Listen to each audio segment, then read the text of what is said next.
We have about four here, two coming from and we've got a panelist. I'll do the introductions very quickly.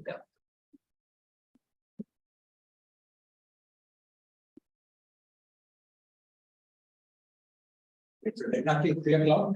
We'll just do a quick introduction about what we do at MXR, and then I'll hand it over. If you don't mind, you can just speak a little bit slower.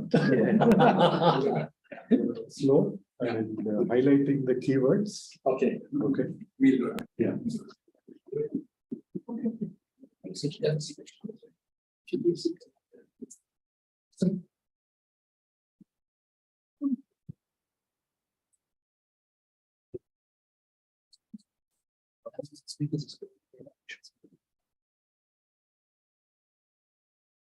It's a startup exactly for that.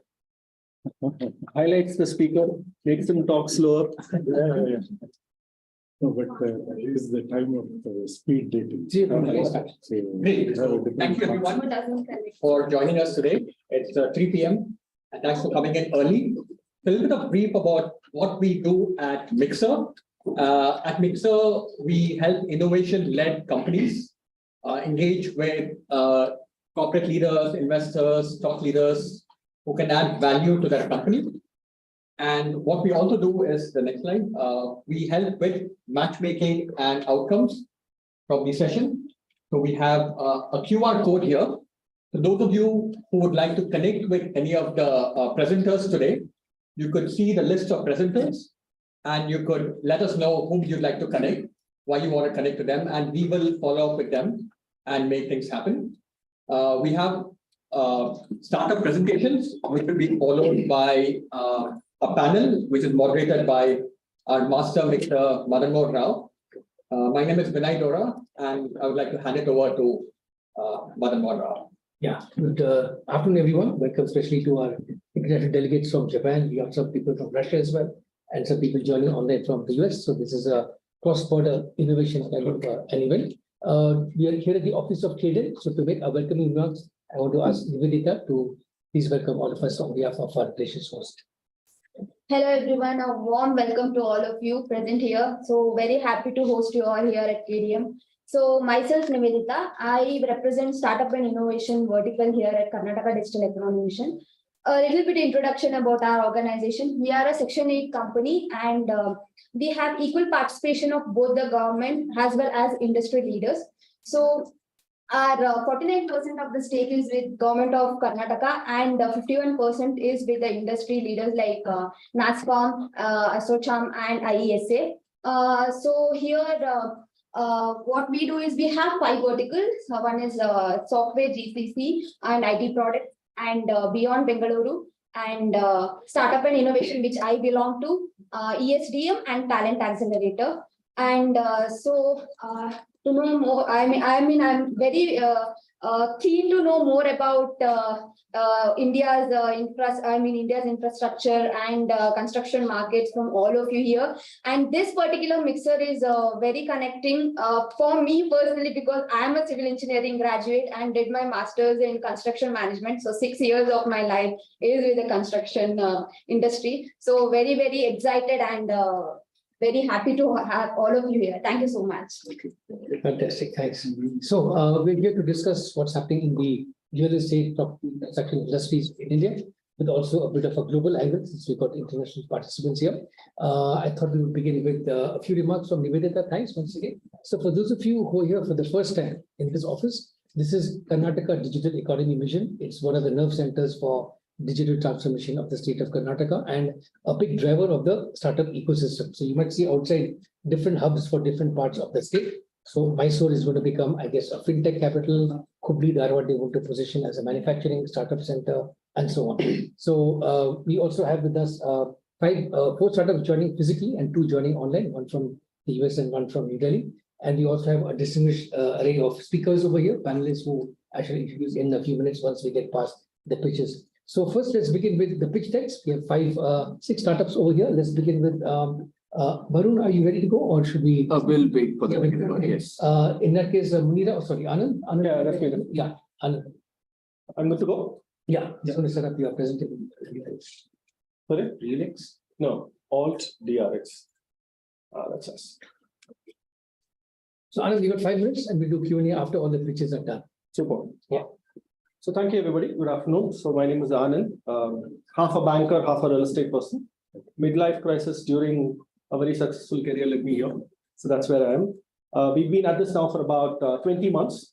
We came back from Dubai and started off this firm in late 21. We raised a little bit of capital. So we are trying to create public markets for real estate. Just like how there's public markets for equities as an asset class, which is a stock exchange. There's public markets for commodities, which is a commodity exchange like MCX, NCDEX, London Metal Exchange. Very strangely, there are energy exchanges, there are bullion exchanges. But for real estate, people just seem to have forgotten that there's an opportunity to create a public markets. So we are creating the world's first real estate exchange where residential properties can be bought, sold, held 1 square foot at a time at real-time algorithmic pricing, meaning an algorithm discovers the price of your intrinsic holdings on a real-time basis. For the very first time, your real estate holdings will react to macroeconomic changes like, say, interest rate yield curves, trading volumes, news. So let's say a metro rail comes close to your property, your real estate holdings get corrected instantly. So that's the piece that we are trying to do. Fundamentally, we are trying to solve for lack of liquidity or illiquidity in real estate. So it's like you holding, let's say, shares of Apple, but imagine it's not listed anywhere. It's not listed in any stock exchange. It is valuable, the shares that you hold, but what's the price of it? How would you trade in it? So real estate is very similar, right? It's very valuable. If you hold title to it, it's extremely valuable. But if there's no public markets, how would you possibly sell it? So we are solving for that part. So that's me and Avinash, who came together to start it. Like I said, I'm a banker and a real estate person. Avinash is a telecom and a real estate person. We have other founding teams, so I'm going to rush through. So like I said, we solve for illiquidity. Today, we've gone live about 40 days back. People are actually buying real estate 1 square foot at a time. The entire process lasts about 5 to 6 minutes. In 5 to 6 minutes, people are actually going ahead and purchasing a square foot or 5 or 10 as they deem. We are fundamentally focusing on resi as an asset class, residential asset class. In your entire real estate market, resi across the world happens to be 70–80% of the entire real estate market. The remaining 20 happens to be all other class of assets, office, hospitals, malls, everything put together is the remaining 20–25%. So you have dinosaurs handling the commercial real estate side. You have Blackstone, Brookfield of the world. So what the heck am I going to do there? So I thought, let me focus on resi and give liquidity to people like us. Tomorrow, imagine you and I have an apartment, 1,000 square foot apartment. In Indian rupee terms, let's say it's a crore, let's say $100,000 US. If I have to sell it, what do? I go to a property portal, a Magic Bricks, a 99 acres, list it, call a friendly broker and tell, hey, listen, can you help me sell this property? Takes you possibly 6 to 8 months to sell the property, right? Now imagine you can tokenize that property, So you surrender the title to the property into an SPV. The SPV issues you 1,000 tradable tokens. Now you're not trying to find a buyer who has $100,000, who's specifically interested in your property, in your location, in your city, in a particular tower, in a particular floor, looking at a particular direction. How complicated it is to find a buyer like that if we are by ourselves. Now imagine you have 1,000 tradable tokens sitting in your wallet, a demat account like wallet, and you can start punching and saying, okay, let me sell 5 square foot today. Let me sell 10 square foot today. And the moment you break up assets, that's when liquidity sets in, and liquidity results in premium. The lack of liquidity results in a discount. If there's not enough buyers, it results in discounts. But now the fact that you can sell 1,000 tokens at 10,000 rupee a piece would mean that you can actually sell it at 10,500 a piece and possibly get 5% more on your property. That's the path that a real estate exchange would eventually lead you to. Like I said, the first piece that we've done is to create a new financial instrument in India's parlance, in the lack of a licensing rule in India to run a real estate exchange. We've created a new financial instrument which captures the economic value of 1 square foot of real estate. So let's say this building, it's a 100,000 square foot building. I will write 100,000 contracts.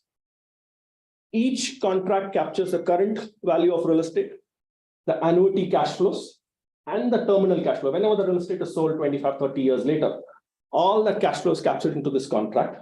The number of contracts that I write is the same as the size of the property in square foot terms. So if it's 1,000 square foot property, I write 1,000 contracts. 100,000 square foot property, I write 100,000 contracts. So you buy one contract, it's like buying 1 square foot. But what in essence you're buying is the financial value of 1 square foot of the property. That's the one on the left. The rights and obligations of the instrument, how it fits in the taxation perspective, how it fits into the regulatory structure of the country. All that is the first part that is written. That's a heavy lifting on the tax, regulatory, legal structuring piece. The right-hand side is the technology platform, which is a stock exchange-like platform, where this instrument in its digital form can be bought by KYC whitelisted users. Today, the platform is only for Indians. It's only for the Indian ecosystem, Indian assets, Indian ID card holding users.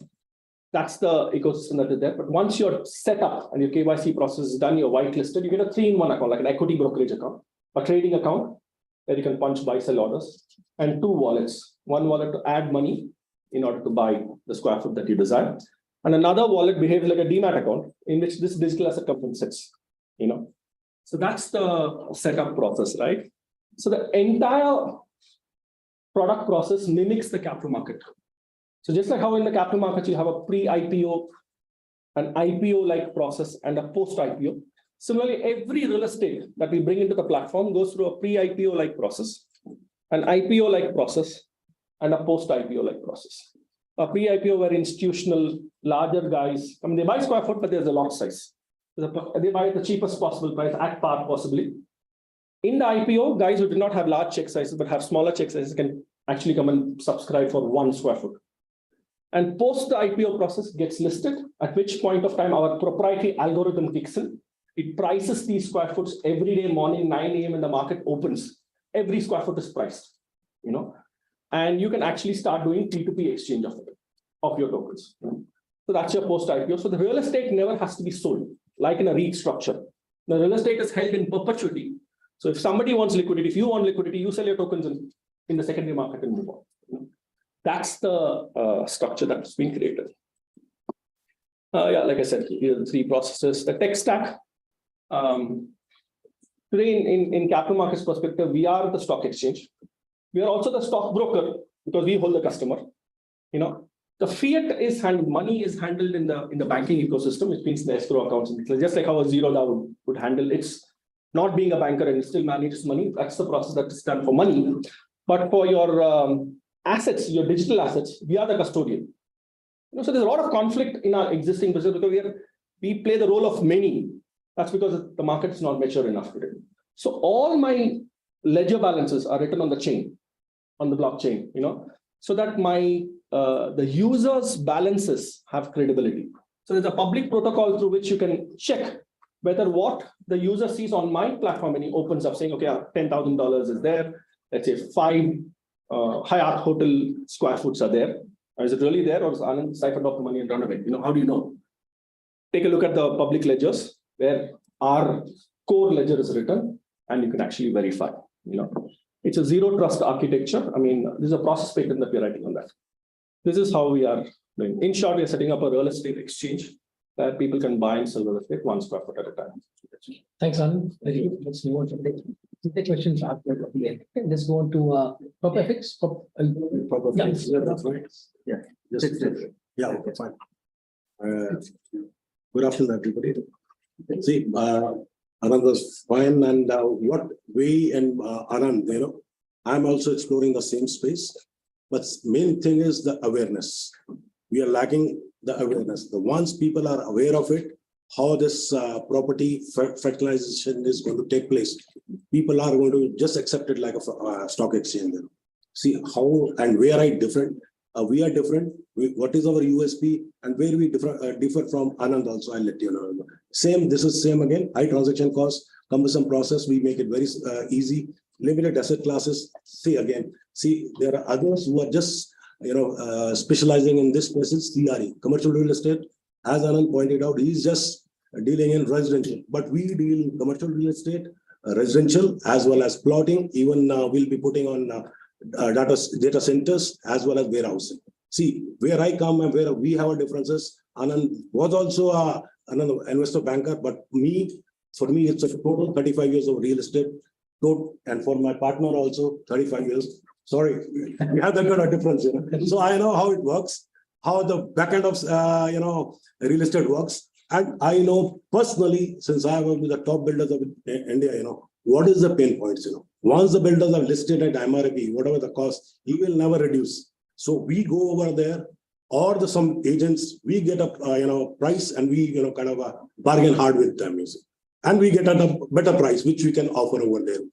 See, and also, if I talk about my technology is slightly different. My blockchain, we are not doing any, crypto or whatever, or any this thing. Ours is totally fiat. Indian currency or US currency, whatever you talk about, I don't call myself Web3, I call myself Web 2.5. So Indians are not very well versed with wallet. So I am not doing anything with the wallet. So we are creating a digital and a dashboard where they can, see everything, how the things are moving. Exactly, our, all transaction will be in the smart contract, which we are going in the chain, first layer. And second, the game changer would be, because since I'm not bragging, since I know real estate, left, right, and center, I have my own AI models, ML models, wherein if at all I'm sitting in this particular space, what is the rate for this right now? What was the rate for this particular property 5 years back? What was the rate 10 years back? Eventually, 5 years back, what was the projections?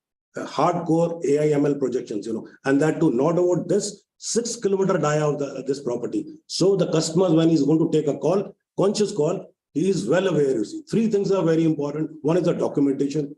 We are covering that. Second is the rate. Around or everybody in the real estate knows. Either you have to believe the builder or you have to go through the real estate agent. So we don't. You can take a conscious call. If somebody in the US wants to spend some, some money or invest in our Bangalore, he can take a call. We have, bouquet and basket of properties. He can choose either one or whichever. Incidentally, not only micro, I have the macro data also available. If I can tell him which metro is better. Delhi is better, Bangalore is better, Hyderabad is better, even Chennai is better, or which asset class is doing better. Is it residential? Is it commercial? Or is it data centers? See, anything and everything where the rentals are accruing. Sometimes, I'm sorry to say again, in one case, what happened in residential, sometimes only the investors will come. And see, whichever assets are rental accruing, so there'll be a better choice. So I am not restricting myself to investors. So I have giving a choice to the investors. Again, ours is also the ticket size goes as low as 5,000 rupees. So we are also fractionalizing to that limit. And we can, we have already properties on board, traction is already happening, and we are totally bootstrapped. And I can go another for one and a half years also. Main thing, our problem is we want a platform like you people wherein, branding and marketing becomes easier, people come to know. Main thing we are lacking is, I think all of us, most of us who are in real estate tokenization spaces, because the awareness right now is lacking. And there is a, luckily the SABI is coming up with a, some document. If at all they come, we will be too happy. Even I am very sure even Mr. Anand will be very happy to work under the ambit of the law. Because that's where we want to. And honestly, he is no competition to me. I am not his competition. Reason being, he has a particular set of properties. Am I right? I will have a particular set of properties, He can sell his own, I can sell my own. We are not at all in, competition. It doesn't. It has to grow, and definitely all over the world, it has grown very, very fast. And over India also, this, it's coming, and they're talking about real world asset. We are just talking right now about real estate. They want to monetize anything and everything. If at all there is a windmill, electricity is produced, they will do that also. To that extent, anything and everything, because there's a lack of money all over the world. What all is happening? So why not people who want to invest some money, they have that savings with them, disposable savings with them, they can invest.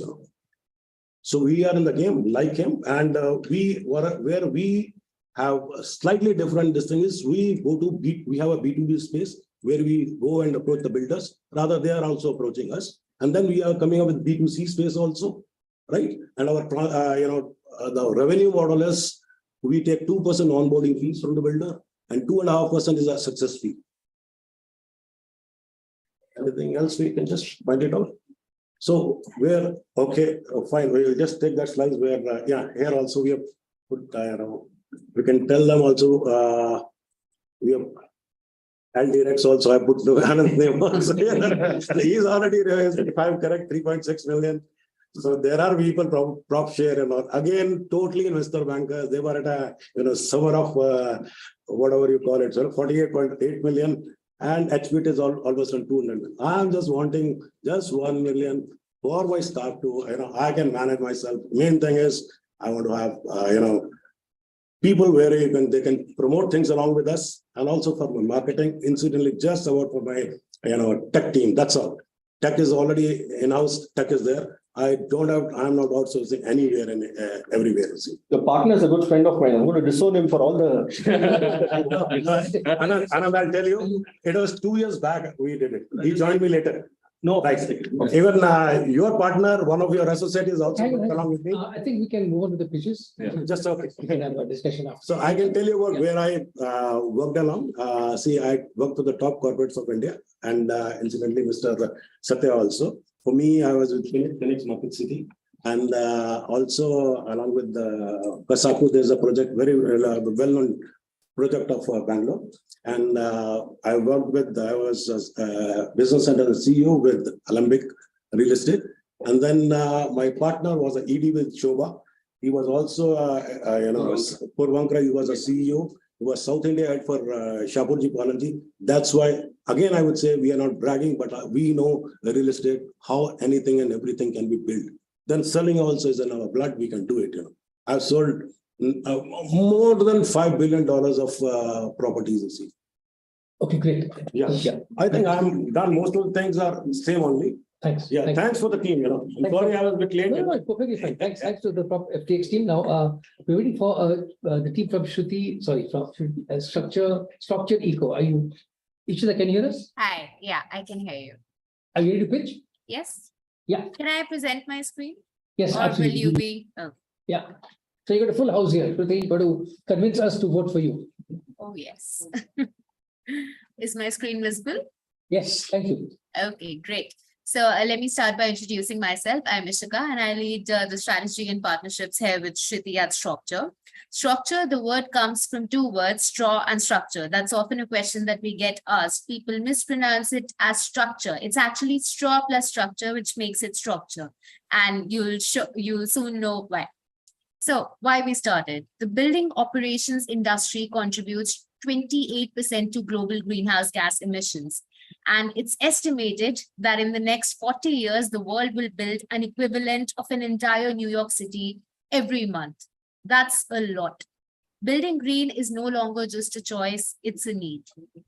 What exactly do we need? We need a circular economy model where we produce, use, and then recycle so that it avoids material going into the landfills and creating further carbon emissions. We need carbon sequestration. We need non-fossil based materials, and we need a system which can be scaled up exponentially without barriers. Presenting our first flagship product, which is called the AgriBio panel. This particular panel is made out of 96% straw. Now, straw, as if some of you may know about it, India produces 500 million metric tons of straw each year, out of which 40% is burned. A lot of it also goes into the landfills. We decided to combine the problem of buildings emitting a major amount of CO2 along with so much waste being produced in India. And we combine these two problems to come up with this solution, which we call AgriBio panel. It's a 100% green carbon negative solution, and it performs, it is a much superior product in terms of technical specifications as compared to all other competitors. It's fire resistant up to 2 hours. Mainstream materials just offer 45 minutes to 1 hour.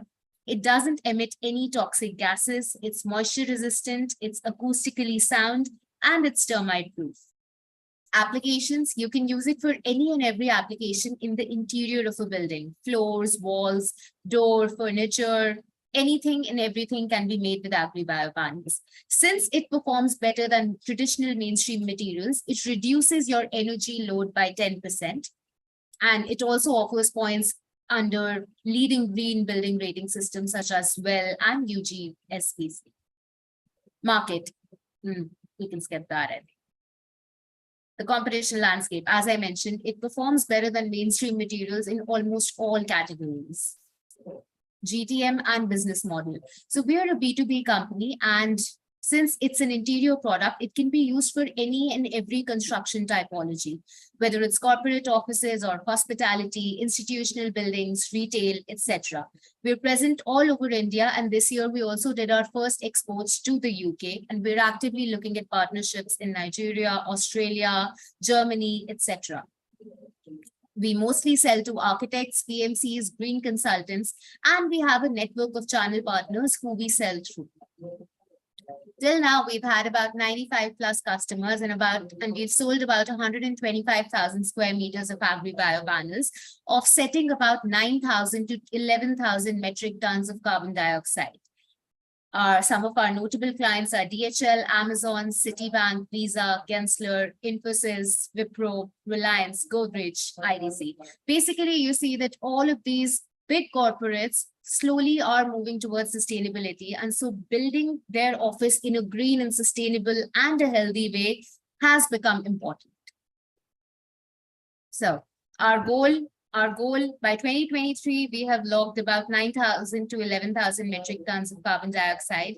And in the next 5 years, we plan to remove 1 megaton carbon from the atmosphere. That's an equivalent of planting 650,000 trees. And on average, we are growing at a growth of 2 to 5x year on year. Now, we're not just stopping at straw. Our idea at Structure Eco is to use any and every kind of a waste to come up with a superior construction product that absorbs carbon dioxide. So here's our scale-up plan. We started with agri-bio panels in 2019, and this product has seen a massive traction over the years. Our next product is called MXR, which is 100% natural and biodegradable, recyclable material that we made in partnership with a rural collective in Rajasthan. So in Rajasthan, there are a lot of desert animals, and the wool of those desert animals is actually waste, but it has some excellent technical properties in terms of their acoustic insulation, thermal insulation, and so on. We use that same animal residue to come up with this product, which is called MXR, which is an excellent insulator for a building. Our next product is the honeycomb framing system. Do you know that steel, of course, all of you will know, steel is a majorly carbon intensive material. Do you know that this product, which is actually made out of paper waste and cotton waste or cellulose, it actually has a 40% reduced dead load than steel or even wooden framing? Imagine paper, when combined with physics, paper can take more load than steel. It has a 30% better impact strength, a 30% increased acoustic and thermal insulation, and it's made out of 100% recycled cellulose waste. Together with these three materials, we plan to come up with a system that can solve any and every problem in the interiors of a building. We have paneling, we have framing, and we have insulation. You have a full stop solution. Furthermore, in the next year, our plan is to come up with an E0 product line, which is made out of 100% natural binders such as soy, mushroom, mycelium, etc. And we're also conducting research so that we can use all other alternate crops such as corn, cassava, coconut, taro root, all of it to make sustainable building products which can have multiple uses. In terms of our value chain, we are highly, as I mentioned, right now we need a system which can be scaled up. How do we do that? We do that by A, diversifying our fiber composition, and B, strategically setting up decentralized factory. Both our products till now, MXR and agri-bio panels, have the potential to be scaled up exponentially, as you can see. Till now, we've raised about 675K, and we plan to raise another 1 to 1.5 million soon. Our team is led by Ms. Shruti Pandey, who's the founder and CEO. She's a Forbes Under 30 alum and the New York University alum. Furthermore, our team is headed by our Chief Product Development Head, who has had a variety of experience for about 25 years at leading acoustic companies, and our COO. Till now, we've been associated with some high-performing brands such as Echoing Green, United Nations, leading accelerators and climate tech organizations across the world, such as Circular Valley, which is by the German government, Respond Accelerator, which is by the BMW Foundation, IIM Bangalore, IIM Calcutta, so on and so on. Finally, I would like to end with a quote that waste is only a waste if you waste it. We started with straw, we are growing exponentially, and in the next 5 years, we plan to use any and every kind of a crop waste or an animal waste in India to give you sustainable, holistic construction solutions. Thank you. Thanks so much, Ishita. That was very good. I like your quote, waste is only a waste if you waste it. Thanks for reminding us of the whole circular economy vision, etc. Thanks so much. Please stay online. We're going to have a discussion after this. Let me ask, let's switch back to digital now. Saurabh, do you want to pitch? Saurabh, we have 2, 3 other guys who are stuck at the airport and aren't able to log in today. So we have with us now Saurabh Raj, founder and CEO of Tokenize, who will share with us his startup journey and how they differ or compete with others in this room and beyond. We are a full partnership model. and I tell you, for the first time, I'm very happy to see very common familiar names. I mean, some I'm meeting for the first time, but we are across the same groups, WhatsApp, LinkedIn. So I'm very happy that as an industry, as a vertical, we are coming together, and hopefully this will set things going forward, right? So is that something good? What I'll do is I'll quickly share my screen because I'm running it from here. So just give me a bit of time. Screen.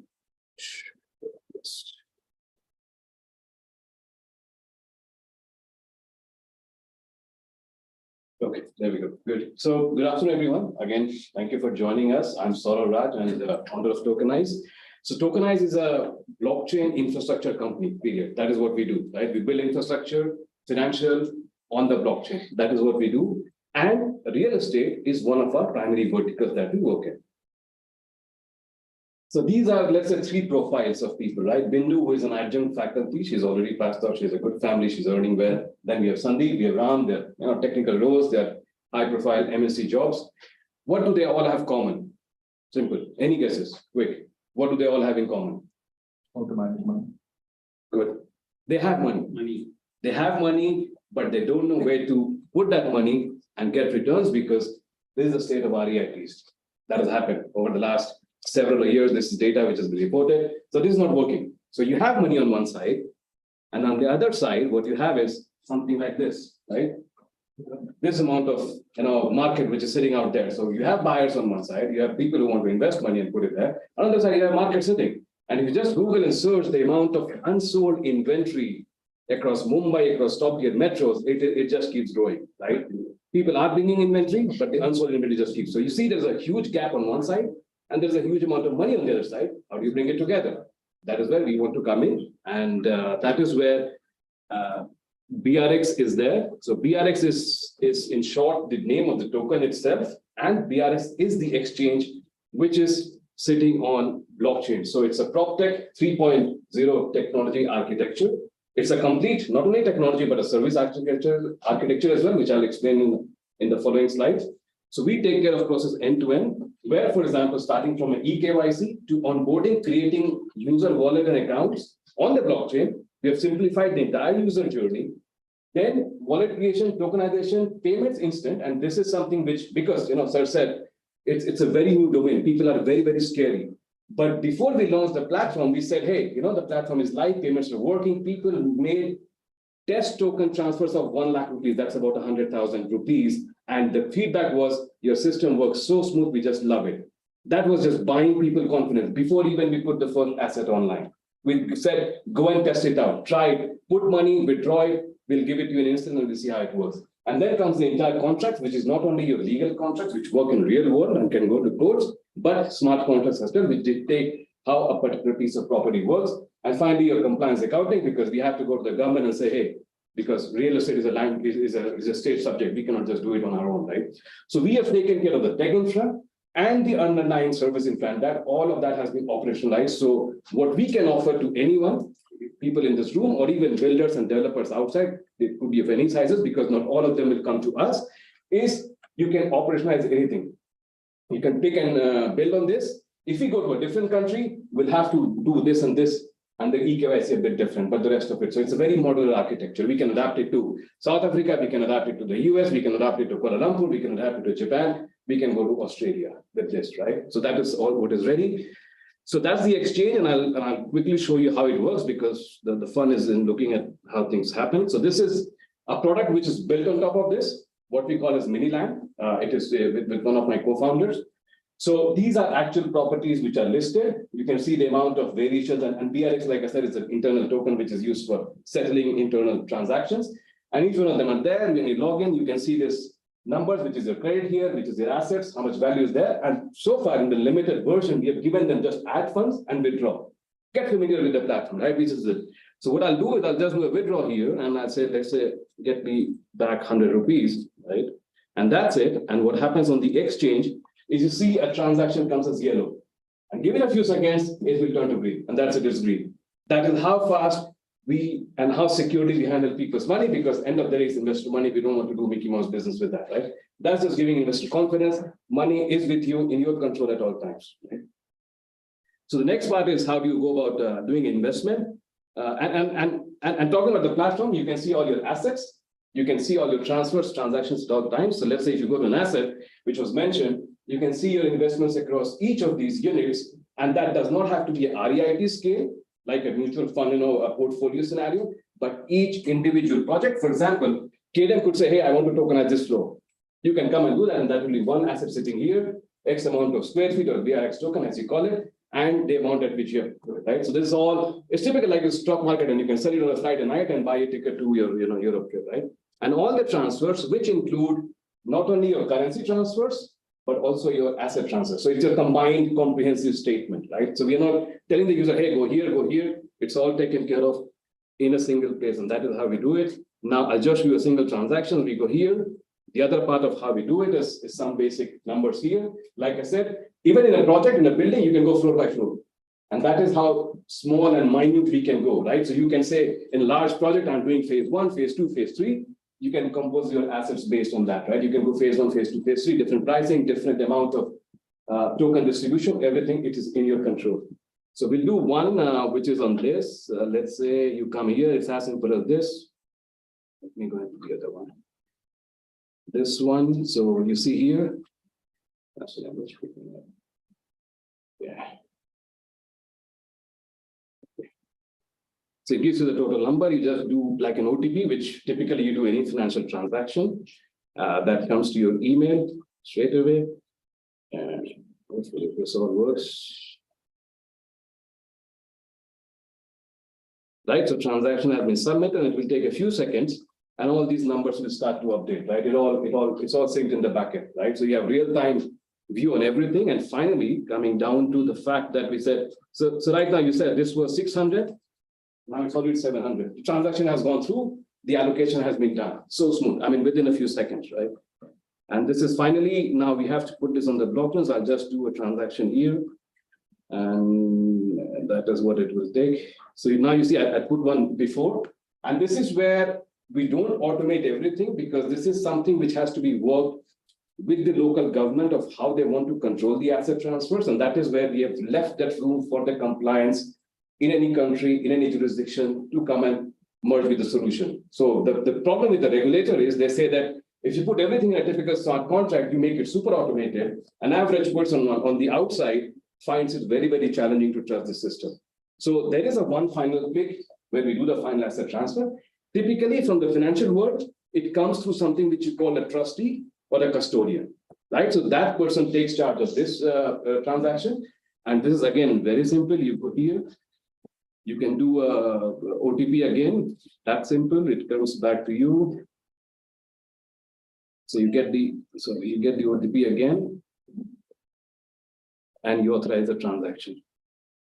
And that's it done. And what this is in real time writing to the blockchain. Because I did one transaction while you were sitting here, and give it a few seconds, you should see the the next one coming through here if everything goes well. So there you go. 9 seconds. It's posted. This is on the blockchain within seconds. So we don't have to wait for anything. We don't have to call anyone. There's nothing needed behind it. So this is what our platform and technology looks like. This is how easy and streamlined we have made it, right? Starting from financial transactions to asset transfers to contract to issuance of tokens on the blockchain. To close it out, I mean, this is exactly what we covered. So entry exits are taken care of.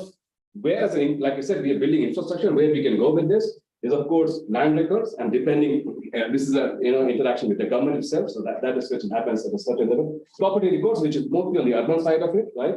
Fractional investment examples we just saw. Estate planning, because now when you have assets, you might plan your estate as well. You might say who gets it after a certain period of time. So you can do that because again, it's putting one smart contract on top of the other. Right? And then lending, because now you have a collateral, you can go to the bank and get money because this is real assets at the back end, right? So you can use that. And of course, rental contracts as well, right? Which brings in the trust. Say if you're the owner of an asset and there's a rental model which is sitting on top of it, like residential properties, right? It could be there. So properties, assets which we can cover. So I don't say properties, I say real estate assets, starting from land to warehouses, to residential towers, to pre-construction, pre-leased, under construction, final commercials. The model is there.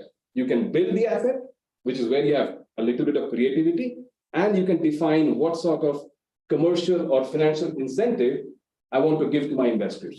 You plug in both together, and you have all of this sitting in the back end to make that happen for you. And that is what we do. Thank you so much. Thanks. That works like a demo. Thanks so much. We now have Srinath, I believe. Srinath is joining us online now. Srinath, can you hear us? I can see on the screen. So Srinath is from PropVR. So we're going to switch, I guess, to immersive media and its applications in the real estate market. Srinath, you can present from there. We can hear you. You're on mute. Yeah. Can you hear us now? Yeah, beautiful. Great. So I'm just sharing the screen quickly. Yeah. Where are you logging in from? I'm right now in Saudi. Oh, wow.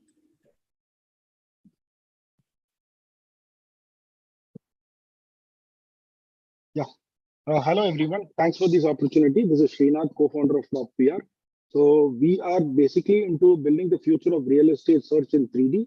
So we have offices in Toronto, Saudi, and as well as in the Gulf region and India.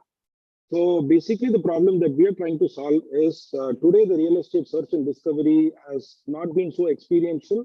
It's all based on a lot of 2D content with more images and text and videos, which is can not you speak giving up? Can you speak a bit louder? We can't hear you very well. Immersive for the clients. I'm sorry, somebody I'm interrupted. Yeah, can you speak loudly a bit? Oh, okay. Am I audible now? Much better? Better. Great. Okay. So the real estate search and discovery has always been boring nowadays because it has a lot of 2D content with text and images. There is a lot more that every consumer who wants to buy a real estate, who's into the search and discovery process, who has to go through a lot of images, a lot of text, a lot of other stuff. What if just imagine you create everything in a 3D search engine and you allow all the consumers to walk into the streets and of all the cities that are available in the world, and you go into the digital twin of each and every project, view the interiors, and try to buy your property on a complete online procedures. So this is where we are very keen and very much expertise in. So I'll just quickly show you a quick demo. So it's just not on the search and discovery part, it's also helps the developers in terms of visualizing. We can't see your slides. We can't see your slides.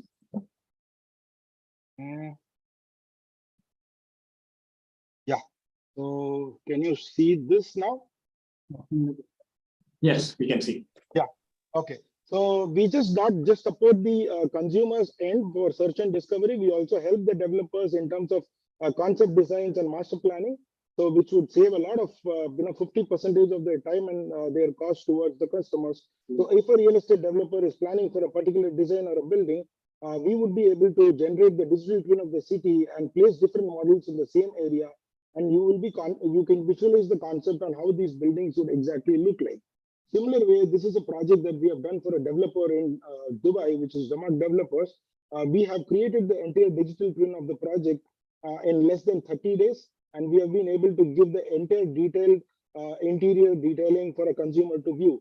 So using our tool, the sales team are able to showcase these products via online and also using touch screens and multiple devices in their sales galleries and also through different platforms where they will be able to see different time zones like day and night view. You'll be able to walk literally in the projects on the streets, and we can make it more gamified.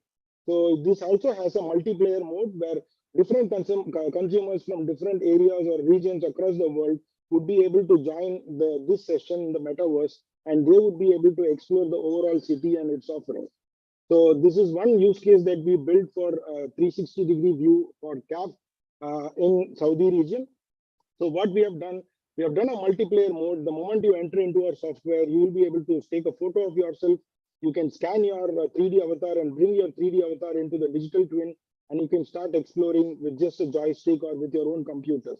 So we also have some emote functionalities where people can, emote, dance, say hi, bye, and interact with a lot of customers who are coming for search and discovery of the property.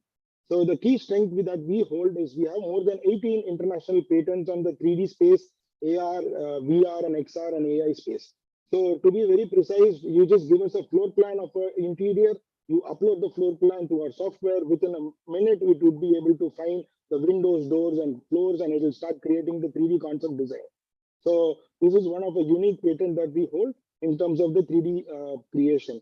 And one more is like in terms of the search and discovery, we hold a lot of patents which helps consumers to walk in streets of Dubai and many cities and see the properties that are listed for resale and which are for sales to go and buy.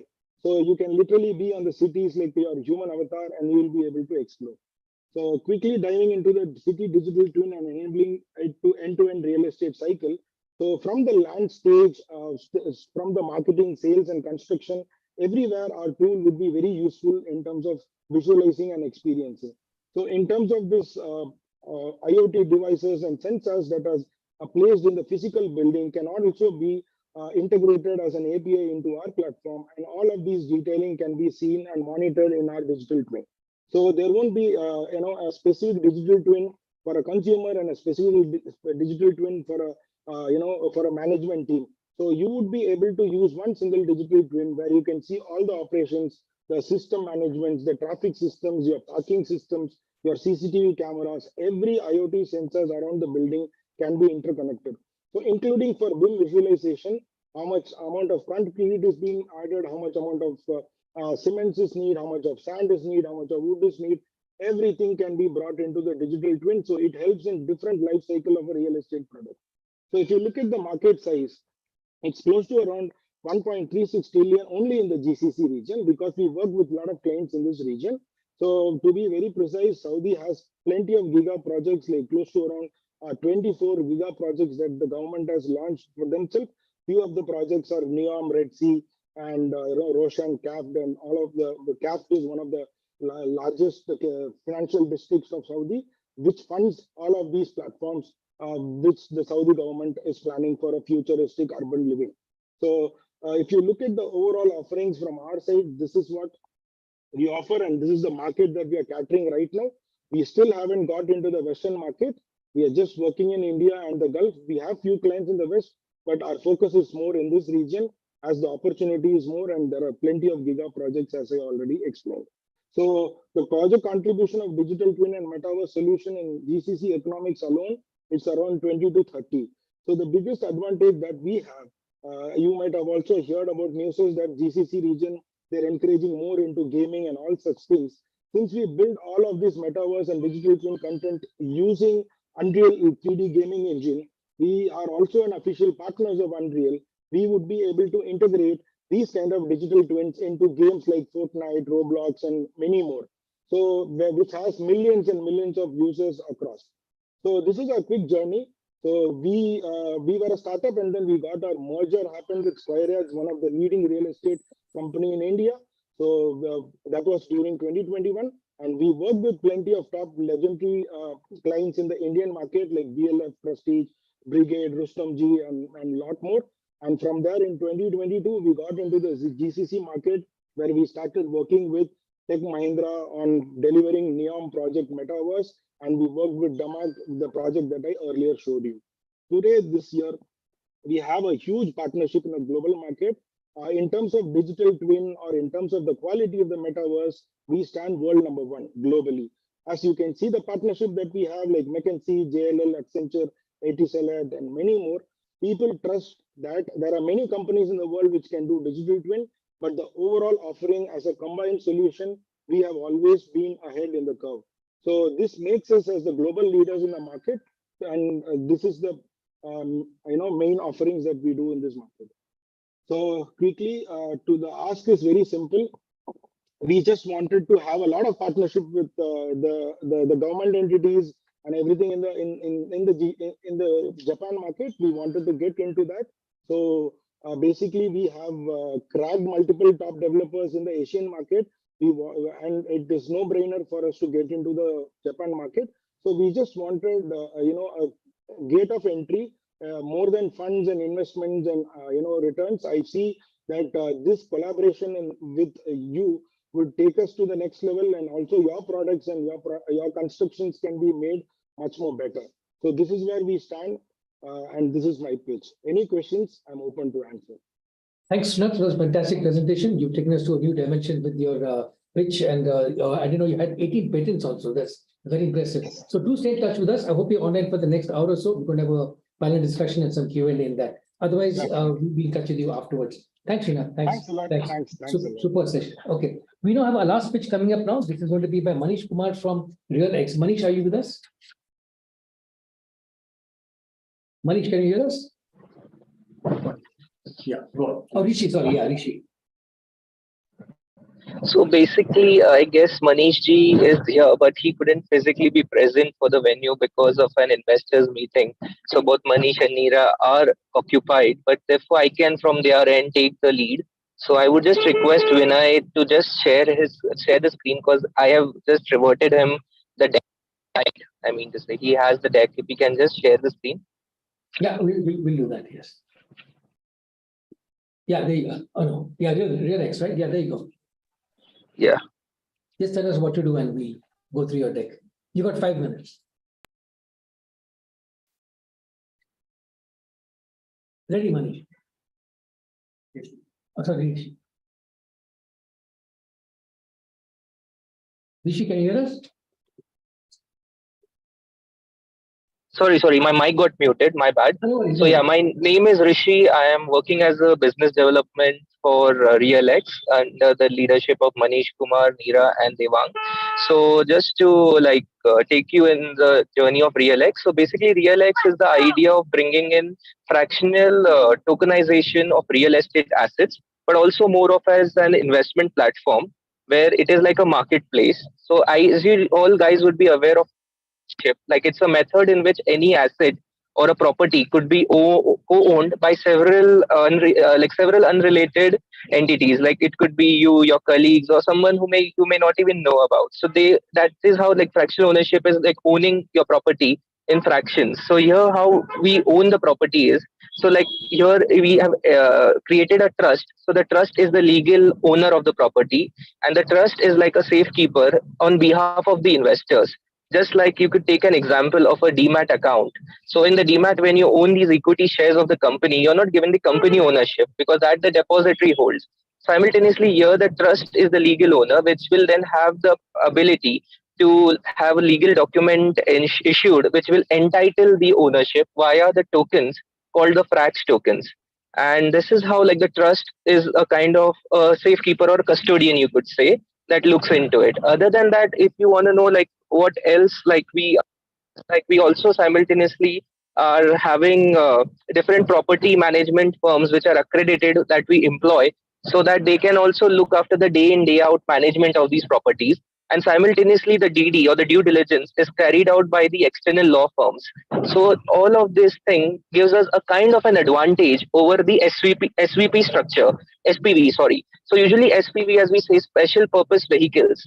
Now the name often says there's something special, but honestly in a blockchain, when you say democratizing these for accessibility, affordability, I don't think there is anything special, because you need to minimum have 25 lakhs or above if you want to invest in an SPV. But what we have done is we have democratized it to as low as 5,000 rupees.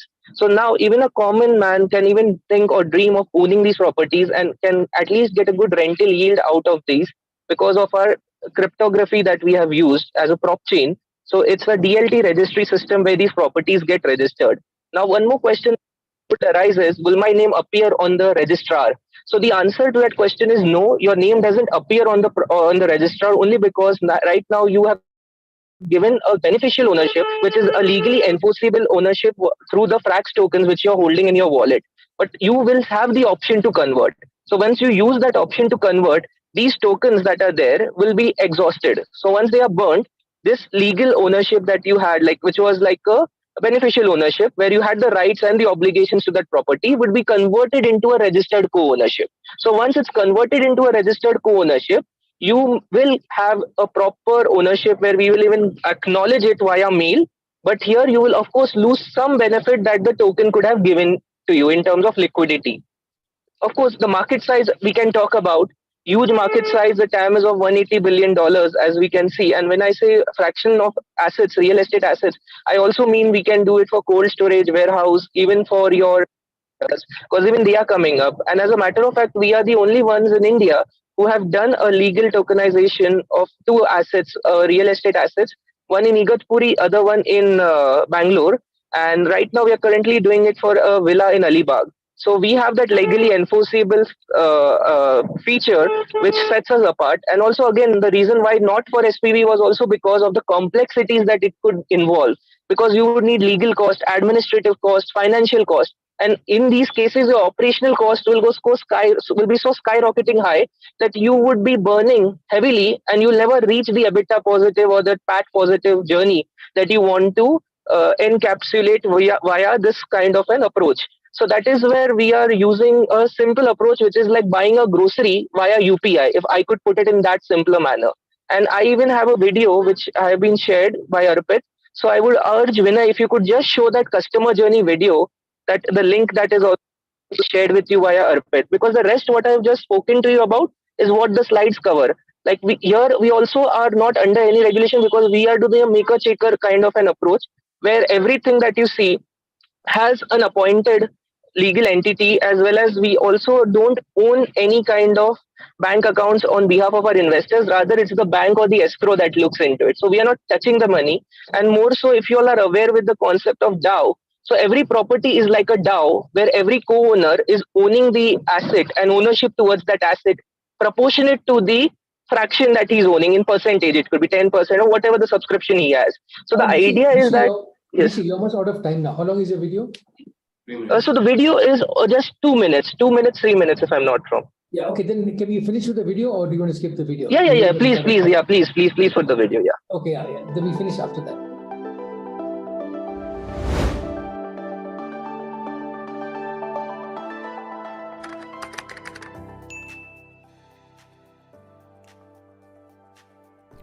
Hi everyone, in this video, we are going to watch how you can buy real estate properties through RealX platform.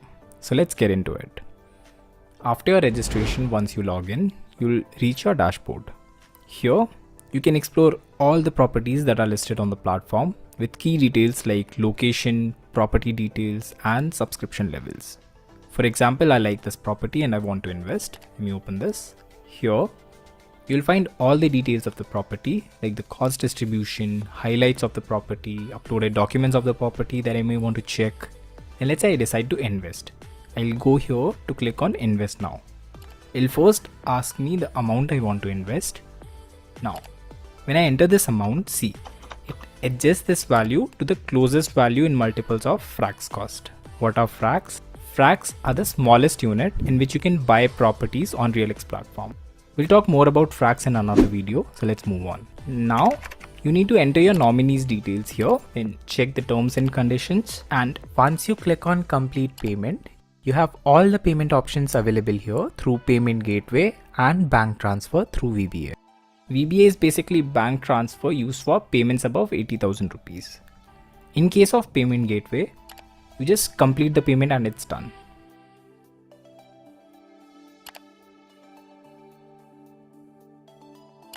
Now, in case of bank transfer, please make sure to enter only the adjusted investment amount and not the amount you initially decided. And if we proceed with VBA, the bank detail is displayed and you have to keep a note of the same for the transfer.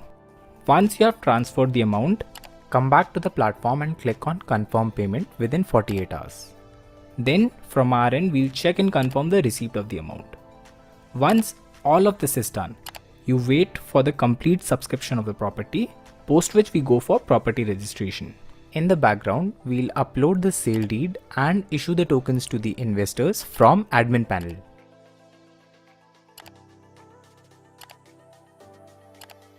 When this is also done, the investors receive an email to accept the tokens into their DLT wallet. And voila, you are now a proud real estate investor.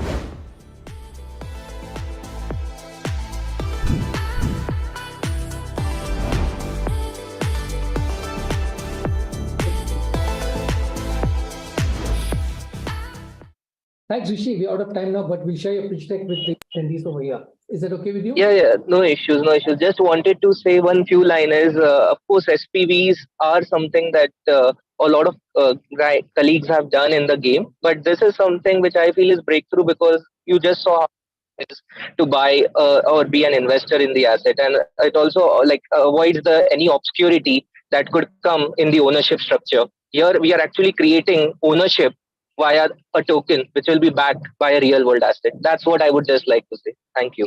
Thanks, Rishi, for joining us. We understand you were stuck with the flight delays and so on, but thanks so much for joining us in any case. So we finished 6 pitches, which is very interesting. Some are from the blockchain category, obviously, some are from VR, and one also was a sustainable materials. So obviously, it's a very dynamic space. We now have with us a very distinguished speaker. I'm very honored now to introduce to you all Sanjeev Kumar Gupta, sitting next to me, who is the CEO of KDEM, Karnataka Digital Economy Mission. He's an expert in government industry cooperation. He was earlier GM at Microsoft, MD at Accenture, and he knows very well how to navigate the alleyways of government industry cooperation. So, Sanjeev, over to you. Tell us a little bit about KDEM and what we're going to do. Distinguished audience here. We've got 3 delegations from Japan. We have 2 folks here from Russia. We have a Brigade Real Estate Accelerator head. We have 6 startups. We have a legal firm as well, and 3-4 other representatives here. So, Sanjeev, over to you. This is not fair, then, because what happens is you bring the stalwarts and then you ask me to sit down and talk to in front of me. Right? Brigade is here. The company things from Japan are here. The startup ecosystem players are there. Come on, how can I talk in front of them? They are far ahead than anything else I can talk about. Few days back, I was meeting one real architect of Bangalore. And he was giving me a statistics in saying that, and I was surprised to know that statistics. Bangalore attracts almost 1,000 people per day. One individual who comes requires 150 square feet area for office work. Individual requires around 850 square feet area to stay. And roughly around 1,000 square feet of the mall area or shopping area for across. And some transit areas of here and there. Roughly one person coming in Bangalore requires 3,000 square feet area for house living and earning. And if I multiply this 3,000 into 12, into 1,000, into 30, into your 12, we get this much of real estate requirement in Bangalore per year basis, which I can't calculate, this number of zeros or more. It cannot happen by the just land and the coming up of this nature. We need a very different technology which can come in place. So with this argument, I definitely make a positive statement that PropTech is an area of interest. And Bangalore-like cities are emerging all across the country. Today we are, cities like Indore, cities like Jaipur, cities like Lucknow, they are running behind in terms of looking at those solutions which can come across. So the demand is going to be very, very big. And technology solutions needs to give an answer. This was one statistic which I remember of this great architect called Mr. Ravi was talking to me. He has 35 years of standing as an architect and around 57 years of living in Bangalore. See, he knows how Bangalore has been changed and what is the problem statement are. Many of you must be knowing him already. Yes. That was one astonishing fact which I came to know. The second one is that the startup ecosystem, PropTech is a new term which has been used in the startup ecosystem. Not many of them know what fintech people know about it, but they don't know about PropTech. But actually, PropTech has a potential to be one of those competent players in the tech ecosystem vis-a-vis fintech players across. So you might have 10 unicorns out of Bangalore in fintech. I'm pretty sure the PropTech guys is gonna be coming up soon in that ladder. In that ladder soon. So there are opportunities for that. For us, as a KDM and as on behalf of Government of Karnataka, we don't differentiate between the PropTech or a fintech. For us, it's an important startup and a tech. So for us, it is these two definitions are tick mark. We are openly looking forward to support and enable the ecosystem for those players. There will be some specific challenges which comes up for the PropTech by the startups who are facing it, investors under their portfolio they're looking at, and accelerators like yours who are looking at something. So I would be happy to become your channel to look at those problem statements that you're facing. Is there any way that we can help you to cross those challenges? It will be our pleasure to work with you. KDM is meant for that. KDM is an organization to enable the growth of the startup ecosystem. And hence we look forward to see what type of problem statement that's coming up and we can enable that. The other point that we've also worked is to create a brand for startup ecosystem of Karnataka. And for which we are thankful that a company like yours has come from Japan to look at the ecosystem in PropTech here. And maybe you're looking at some of the key interest in some of our startups as well. Having said this, we would like to have these type of discussions with the other countries on various forums of like PropTech or something else. But happy to collaborate more because I'm pretty sure that if you want to see India from a startup lens, there's no other lens but the Bangalore needs to be looked into first.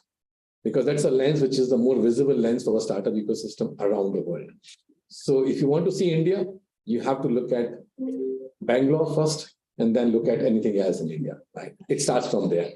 So happy to collaborate with you more in the companies, and any of you who is interested to find out avenues of global partnerships, any point of time, we are most happiest to enable that partnerships on behalf of the government and on behalf of the entire industry as well. Last point of my submission to you is Bangalore is great, is very great, but we have Bangalore and beyond. And for that matter, my humble request to you is that PropTech should not look into the solutions of the kind today we are facing here, but also look at the problems that are going to come up in future while crossing lines, when you're creating more cities growth in the city as well.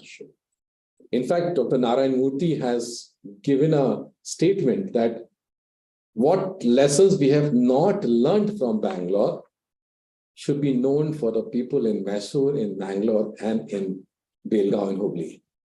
And I'm looking forward to have his talk sometime on this topic, what we have not learned, and that how a tech can enable that not learning to a Bangalore and beyond. So if any of you would like to share a guidance and a support and a knowledge to me, I will be your student to learn for it. With this, all the best to all of you, and thank you for coming to KDM office and giving us an opportunity to come and talk to you. Thank you so much. Thank you. We have time to give time to create coffee once again. Yeah, if you have yeah, sure. Sure. Almost welcome to stay and listen to the panel discussion. But now or at 5 o'clock, please come and say it.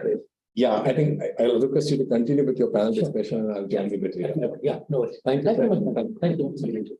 Ladies and gentlemen, Sanjeev Kumar Gupta. Thank you. Thank you. Oh, good. Now let's go to the time that we're waiting for the panel discussion. Let's start off with Narendra Bandhari, General Partner at C Fund. Tell us a little bit about C Fund and some of your reactions to the pitches, what you're looking at in terms of real estate and so on. So C Fund is a early stage fund. We invest in deep tech startups.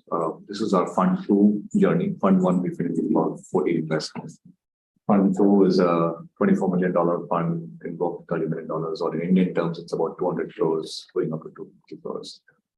We've done about 5 to 6 investments in Fund 2. More relevant to today's conversation, we've been looking at, for example, one of our companies from Fund 1 is a robotics company, which works in the real estate space and goes and cleans sewers So a robot which goes with the sewer lines and cleans up, the city, so that humans don't have to, go through that process. This, efficiency and basic human dignity. We've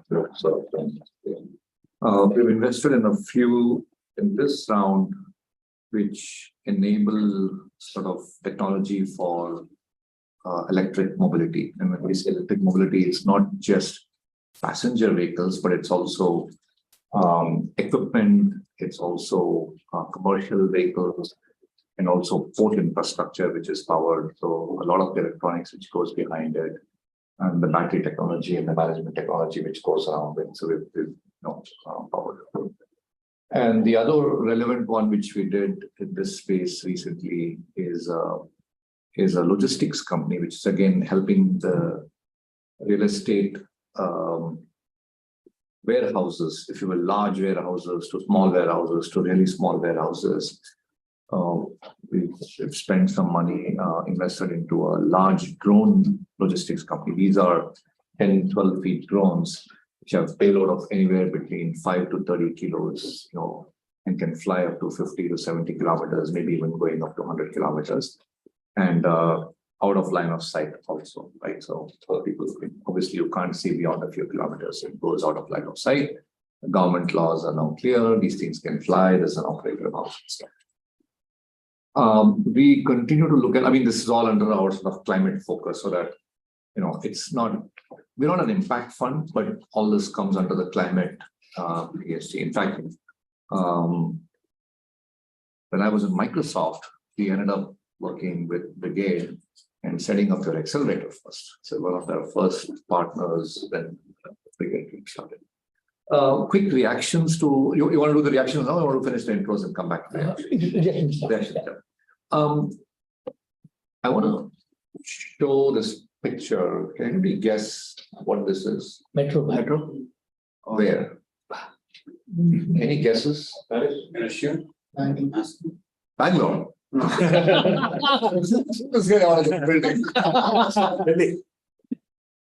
Delhi? Tokyo. Okay, could be Tokyo. It's Tokyo, right? We were spending some time early part of the year, and I was standing at the Tokyo station waiting for somebody, and I'm just staring at this. And since Sanjeev mentioned, I was looking at my timeline, I brought up the picture.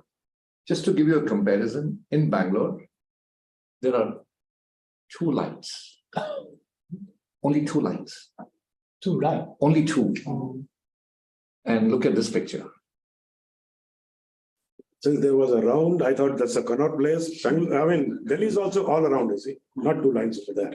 So that was pretty similar. I can't even count the number of stations, probably a few hundreds, right? And I ended up spending at least 10 days, and I did taxi on 2 days. And then I said, my fund can't invest my taxi, can't afford my taxi bill. Just coming back to Sanjeev's point about infrastructure, I think one of the learnings we can get from our friends in Japan is how in an extremely compressed space, and this is not my first trip to Japan, I've been there many, many times. It's just in this trip, I was standing there and staring at this. I'm like, this is worth a picture. I just coincidentally, I was able to pull it up now. Managing infrastructure requires a lot of other logistics also underground. And that's why we also felt mobility, right? Mobility of goods, mobility of people is a critical component as you think of PropTech, right? That's why real estate prices along the metros are probably 2x of maybe even, 1,000 meters or 2,000 meters sort of away, right? So something to learn from our friends across the world, that if you're thinking of PropTech and tokenizing everything, which we do, you also need to think of how people are going to get across, right? Safely, reliably, efficiently, and all of that stuff. Last point on the tokenization, I think phenomenal stuff. Needed, I think, for all of you, has to be done. I was listening to the minister at the ET Awards on Saturday night, and there was some discussion about the whole gaming taxes and everything else. The only caution from there I would bring to you guys is the space is not regulated completely, right? So you have two options. You stop and you wait for regulation, or you continue and build enough safeguards and cushion so that if some more than strong regulation comes in, you can adapt to it. Sir, can I just? I'll finish and then you can write, but I don't want to break the sequence. I'm sure there'll be. But this is a particular point why. So my view is that it's just, I don't understand the regulation. Just think through carefully on what you're doing. And the regulation is not to please the government. The regulation, as you build your solutions, should be 99.99% how to protect the consumer. Absolutely right. Right? Nothing else matters. If you're able to protect the consumer's money and give them that confidence, government will do its stuff, right? I mean, but if through that, and I'm not saying the current mechanisms are foolproof, right? Today, the paper mechanisms are, we all know we all live in Bangalore, it's horrendous, right? It's, it's got its own problems, but hopefully the digital technology will make it more transparent, more tradable, more investable for the common man. But that's the only sort of broad feedback. I mean, we can go into individual pitches, but we can do. I'm happy to meet each of them separately.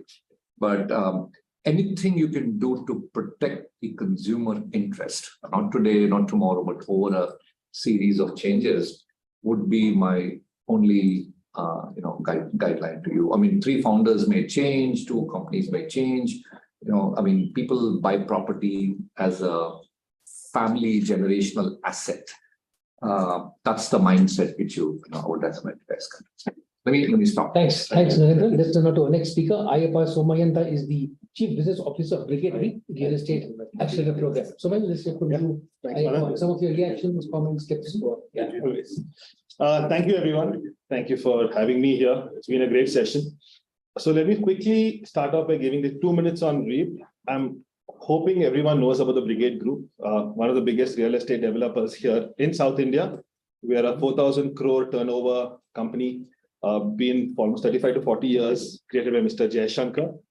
The group is predominantly into residential, commercial, hospitality, and retail. And Brigade REAP, we were born 7 years back. So like Mr. Sanjeev said, PropTech is new. But for 7 years, we've started this, and Mr. Narendra reference to how we helped set it up with REAP. So over 7 years, we have a portfolio of 68 startups. Our broad areas of focus are, anything that we believe PropTech, again, is a word that is very vague. A lot of people have used it. I know a lot of infra comes into it, a lot of real estate, a lot of construction. But at least how we at REAP look at PropTech is across 5 broad sectors. We look at it at anything related to real estate, anything related to construction, anything related to retail, offline retail, retail tech, anything related to hospitality and innovation in that space. And the last, similar to what CFund is doing, is in the climate space. Climate space simply because the real estate industry has a huge play in climate, and we need to be cognizant of what's happening and kind of interventions bringing in.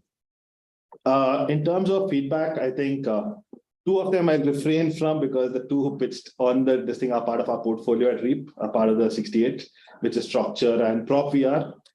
They've both been a part of our portfolio, so I know enough about them. On the fractional space, I think I'm not going to go too much, but I echo what Mr. Narendra is saying. I think it's the regulatory framework that we are looking at. From a REAP perspective, we do believe there's a big future in it.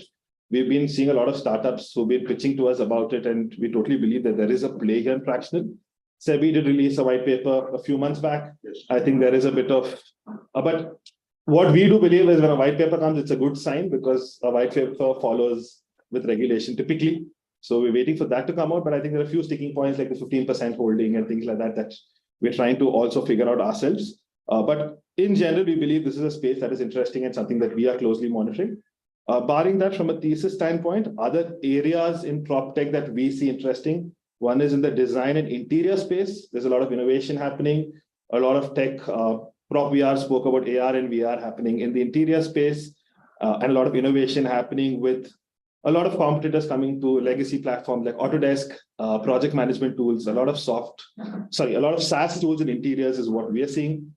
We're also seeing AR, VR, obviously. We're seeing a lot happening in the ESG space, in compliance.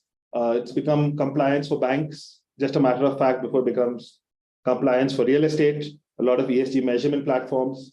In ESG specifically, maybe it's a little Bangalore centric, but we're seeing a lot of solutions for water.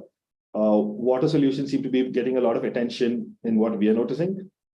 As real estate developers, CRM lead generation will always be a key focus for us.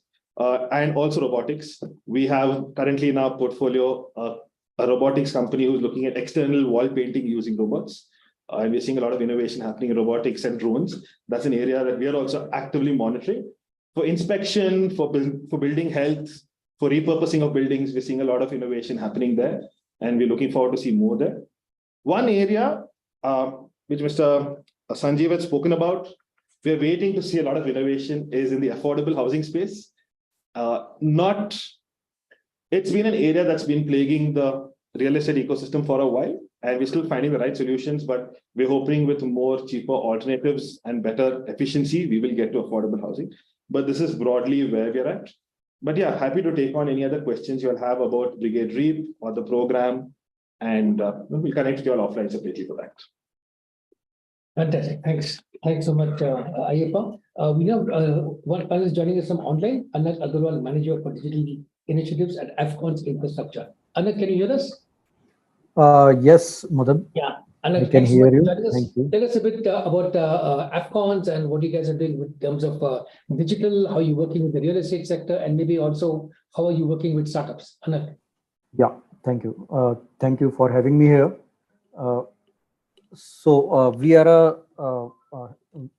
I'm from Afcons Infrastructure Limited, and the heavy civil infrastructure sector. The construction industry in totality employs near around 71 millions of individuals within the India. And out of these individuals, most of them are laborers. And it is one of the second highest employment generator within the India as per the Economic Times report, but one of the least technologically penetrated sector within the, India, and maybe might be in the world as well. We here in Afcons having numerous issues pertaining to the digitalization, not even only the Afcons, I can say the whole industry is facing many challenges because the type of the projects are very complex in nature. The type of the projects when I'm talking about the type of the metros construction, the jetties construction, the airports construction, or the major bridges as well. So these projects work in the silos. There are many sub-sites within the one big site, and there is a progress coming from various different sub-projects, and someone in the HO is going to accumulate all the progress.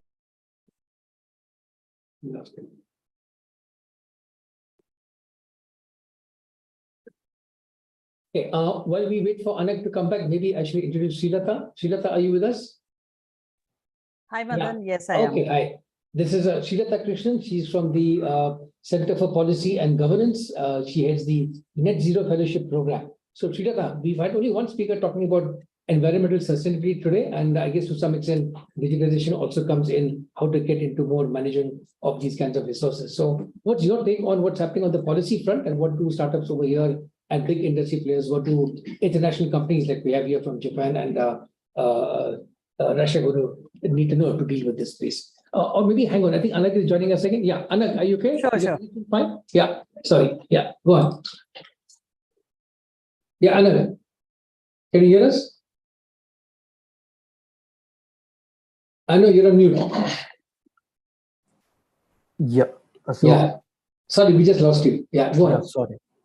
So there are many, I was talking about, there were many sub-projects. There are many sub-projects in particular one project, and the progress is coming from various sub-projects to the HO level at the head office. And some people or some individuals are collecting it on a daily basis and putting it in front of a management. Apart from that, the safety of the workers, the 71 million people which I have talked about, is again a matter of concern, because major percentage of these individuals are the laborers who are unskilled and illiterate. So these are the main challenges. Apart from that, the challenge of taking the decision on time, the educated decision on time, is again a challenge. So we are tackling these kind of the situations by the digitizing our business processes, as well as putting the things in place using the technology. We are working with many of the partners within India and African region as well, who are supporting us in this process of the digitalization. To name few, I can talk about the BIM and the digital twin, which a few of my friends here also have talked about. What we are doing, we are putting it in, we are putting the whole project concept within the system known as building information models, and creating a digital twin. Also enabling our project management and the project planning aspect, which many of you knows as a cloud concepts of the Primavera and the P6. The planning software is used in the whole industry of construction, whether it is heavy infrastructure or it is the residential, as people have talked about. So we are linking this BIM concept or the digital twin with our P6 and the planning tools. We are enabling the parameters of the build generations as well. We are completely automizing this complete process from end to end to eliminate the manual processes or the paper-based approach. So this will enhance our the speed of the construction, as well as taking the decisions on time. This will enable us. This will also create a bandwidth to the management to enable them to again to take the well-informed decisions. Apart from that, I have talked about the safety aspect as well. We are pushing the mobile first as within the organization. We have created multiple mobile applications, obviously with support of some of our developers, and putting in place where we can report any of the incident or unsafe practice from any of our sites. And these all the dashboards and the MIS are directly in purview of the management. So apart from that, there are capital equipments and the capital the machineries. We have one of the biggest fleets of the TBMs as well in India. Apart from that, we have a very big strategic units of our capital machineries and equipments. So how to monitor them, how to create a schedule of preventive maintenance of the same. For this, we have put it, we are using the IoT sensors, and we have put it within the equipment. We have enabled them. The kind of the rotations, the different parameters, the primary engines functioning or the secondary engine functioning is also we are getting on the dashboard itself. So anywhere within the organization can take a use of it, and on that particular basis we are creating a preventive maintenance schedule as well. We are also using the UAVs for certain of our projects for creating the survey records or the topography of the project. We have used the drones for particular these kind of the usage. The AI and big data, as I have talked about, we have a largest fleet of TBMs within the India. So we are using the AI and the big data analysis for creating how the strata of the stones and the strata is taking care of our productivity, and in the future how it is going to affect my rate of completion of the project. So these are some of the parameters and some of the usage of the technology within the industry, which we are currently taking care of and putting it in. These technologies are also putting Afcons Infrastructure Limited as a front runner in the technological adoption within the industry. What we as a industry wants from you people, from the organizers, from the academy, or from the technology providers, is to understand the pain points of the end customer, because this industry is a labor intensive industry, and always creating a solution pertaining to only engineers or the managers won't suffix each and every time. And if there is no customization in the software, again it is not going to suffix the problem at the bottom root. The root cause has to be identified, and industry should be open to customize it as per the need. Because again, yes, I know, I understand this is the PropTech event, and many of my friends are from the real estate sector, but there are certain parameters where heavy infrastructure is slightly different, and customization is the key to address the whole construction sector in one go. That's all from Afcons Infrastructure Limited and from my side. Thank you. Thanks so much, Anand. That is very well said. We need to look at the other 70 million plus laborers in India as well and see what technology can do for them. Shrilata, sorry for interrupting earlier, but let's come back to you now. You're the only sorry, I have expert taken over your here. time. No, don't worry, Anand. Not a problem at all. So Shrilata, go on, please. Your floor is yours. Yeah, thank you for having me, and good to meet all of you. With regards to the sustainability sector, we know in India as well as globally, anywhere between 32 to 40% of the total emissions happen from the construction sector. In India, it's pegged at about 32 to 36, and globally, the construction sector is believed to emit about 40% of the total carbon emissions, which account for all the GHG emissions globally. One interesting fact is by 2050, we are set to double the built environment we currently have existing on the planet. So that's a lot of construction coming up in the next 30 years, less than 30 years, I would say. Yeah, 27 to be precise. So some of the common trends, I'm just going to bracket it India and globally. I've categorized them into 5 main headings. Sustainable construction practices, this is the first category. In this, globally, we see there's an emphasis on sustainable and green construction practices, which are becoming very, very popular. Also, adoption of eco-friendly materials, something which Ishika presented. Materials like that, prefabricated materials, these are becoming extremely common, and especially in the European and the continental European region, these kind of prefabricated materials are very, very popular. In India, there's a growing interest in green building certifications as of now. I'm sure many of you must be aware of LEED and BRIHA certifications.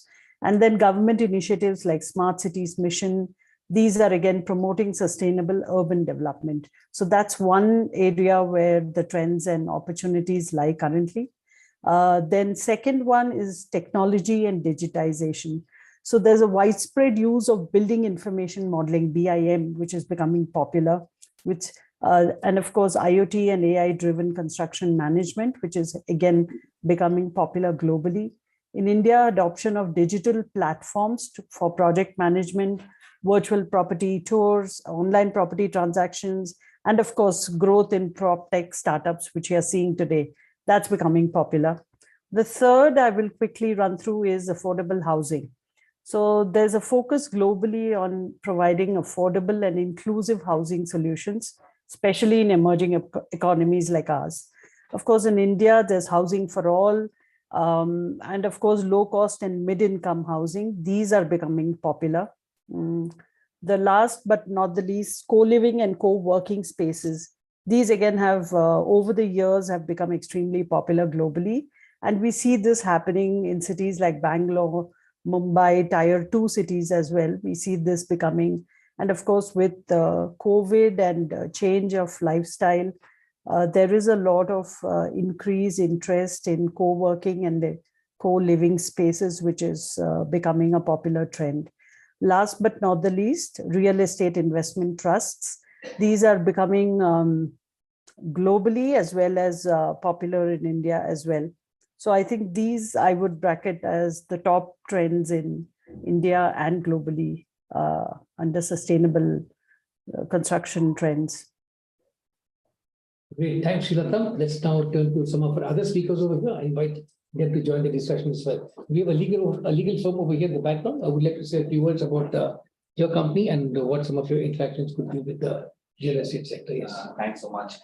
So I'm primarily a corporate lawyer. I'm a partner at a law firm, Kingston & Siva. We have 8 offices across the country, head office being in New Delhi. Other offices are in Mumbai, here in Bangalore, Chennai, Kolkata, Pune, Kochi, and Bangalore as well. So we have a very strong real estate team spread, and we work with lawyers even in Tier 2, Tier 3 kind of towns and cities as well. So therefore, our reach is pretty much across the board. We work with corporates primarily, so companies like who are into say construction, who need real estate related services, say the likes of suites, gift cards, large corporations who need warehousing solutions, certain construction companies as well. I am more of a private equity, venture capital and M&A lawyer. So therefore, my interest here was a little more to sort of interact with the startups and in the ecosystem. Whereas my other colleague, who's pure play a real estate lawyer, she would be more attuned towards the nuances and the crossing the T's and dotting the I's, etc. So yeah, we're happy to connect with any one of you and keep it good. Sure. Why not? Yeah. Myself, Navina, I'm from KV Associate, and we are the law firms, and it's more or like startups, and we can help you out with any legal. Great. Hi, myself Zain, and I know Madan and Kevin, and that's why I got an opportunity to be at this place. And they say that there are usually three things that build this infrastructure of startups. One is ideas, one is funding, and the other is talent. So I represent the third vertical, and we are into executive search, and I represent a firm called Talentizer Private Limited, which works with most venture capitalists and startups in India. So I am here just to connect and know more people and see if we can collaborate on anything. Fantastic. And your two friends from Russia as well. Can you tell us a bit about your company and what you guys are doing? Sure. Thank you for having me here. My name is Alexander Bankov. I'm the Global Business Development Head for EasyBuild. We have a solution originally from Russia with a robust expertise coming from nuclear power construction.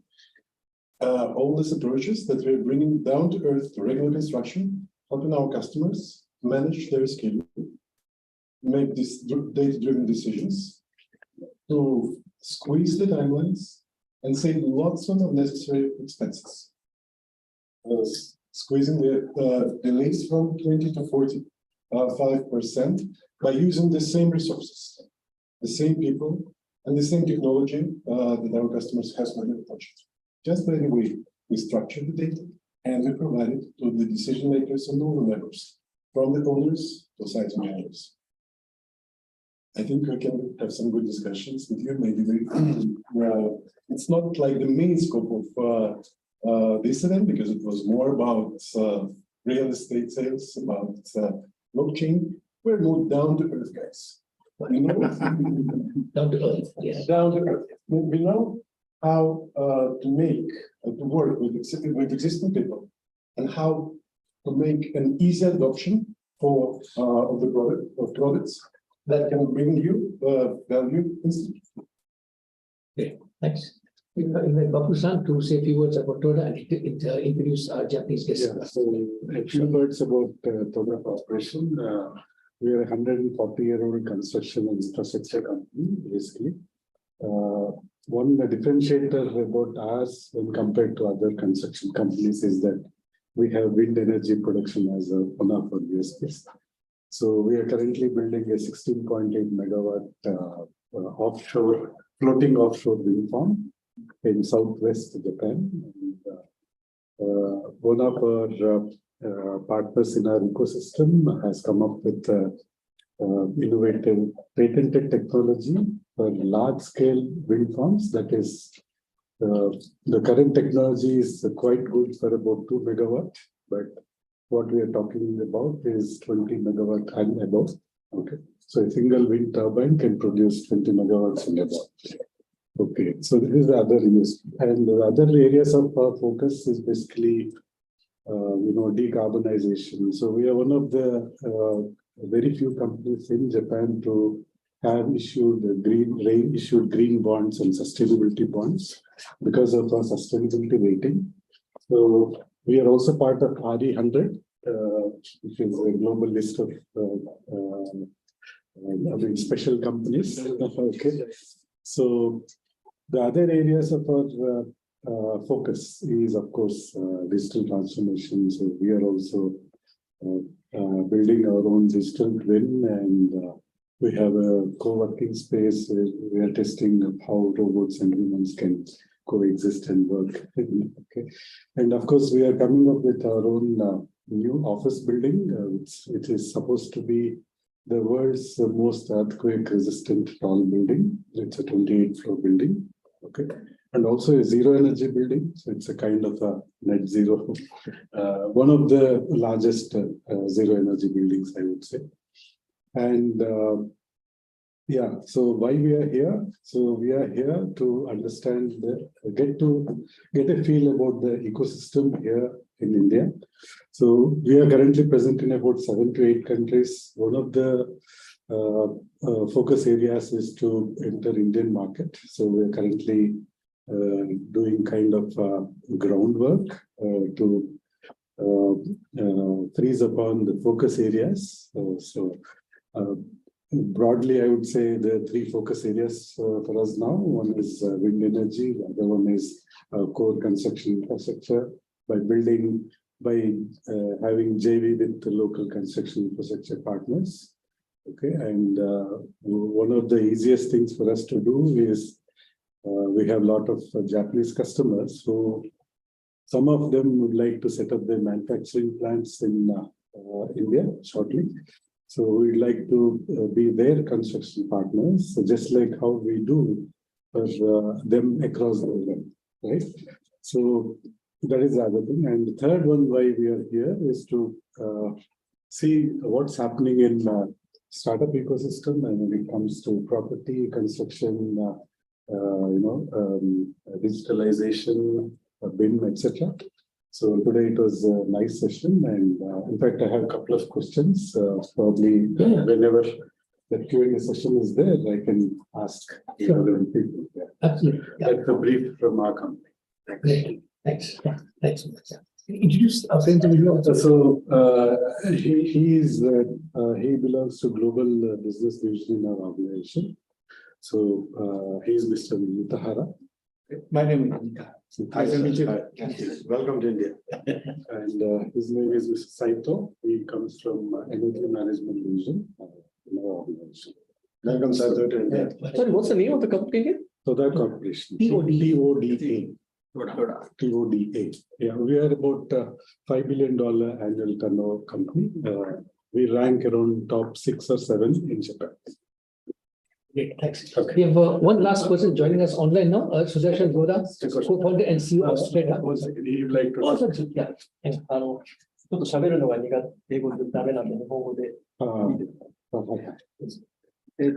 日いろんなプレゼンテーションありがとうございます。特にブロックチェーンのプレゼンテーションに非常に興味がありました。So since he is not too fluent in English, he is spoken in Japanese. So he developed some interest in some of the blockchain ideas and startups that were presented today. 私の仕事は、太陽光発電や風力発電で発電したエネルギーをマネジメント、エリアでマネジメントする仕事です。So his main role in the organization is to manage the energy that is produced from solar and wind basically. Yeah. その中で今日本では、そういった再生可能エネルギー RE100 を企業がどんどん使わなければならないという状況にあります。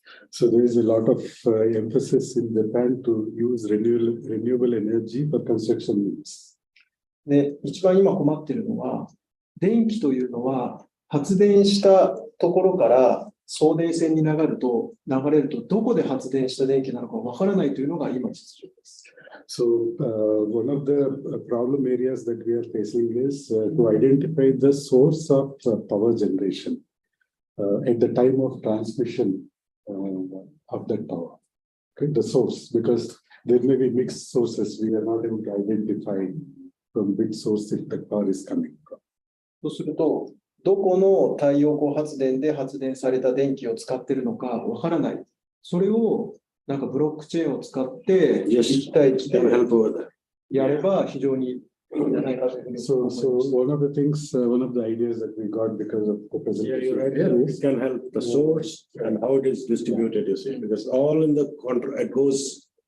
So we'd like to know the source from which solar panel that particular energy has come. So So that is one of the use cases that we feel is a real-time use case for us, which will solve our problem.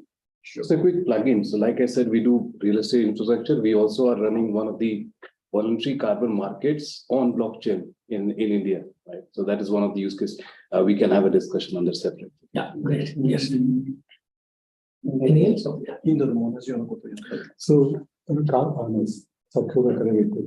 carbon credit. So any idea how this is managed in India, whether blockchain is used to solve such issues here? So we have a farm. Okay. I'm an investor in a farm, which is solar and wind, both. Okay. In fact, wind is 15 years old. We spoke about it last time when we met here. Yes. Almost 10, 12 years old. And then people who were taking the wind power, especially the corporate customers, wanted more, and we didn't have enough capacity and capital to put wind farms. I wish we had 20 megawatt fans. We really didn't have that. So we went into solar. So we went into solar, and solar now we're at about 2 farms of about 10 to 12 megawatts each. Small, but it went online, I think, in the last 1 month. But to your question about the source, you can tokenize the infrastructure. That's a one-time thing. You can't identify the source of power on a daily basis. Unless we go to so we connect to the grid. We've got the equipment to the grid, and it connects to the DISCOM. At that point, maybe if there are IoT controllers, you can upload how much is fed onto the grid. Right? Either from solar or from the wind. I'm not sure that's what you're looking for. So I can answer that, sir. So actually what happened was Karnataka government was one of the first one to do that, Even they encourage 5 kilowatt also. All these farmers and all, wherever they had their hutments, Well, how do you identify? I'm just coming to that, sir. They have individual metering done. Yeah. Right? There at the source itself.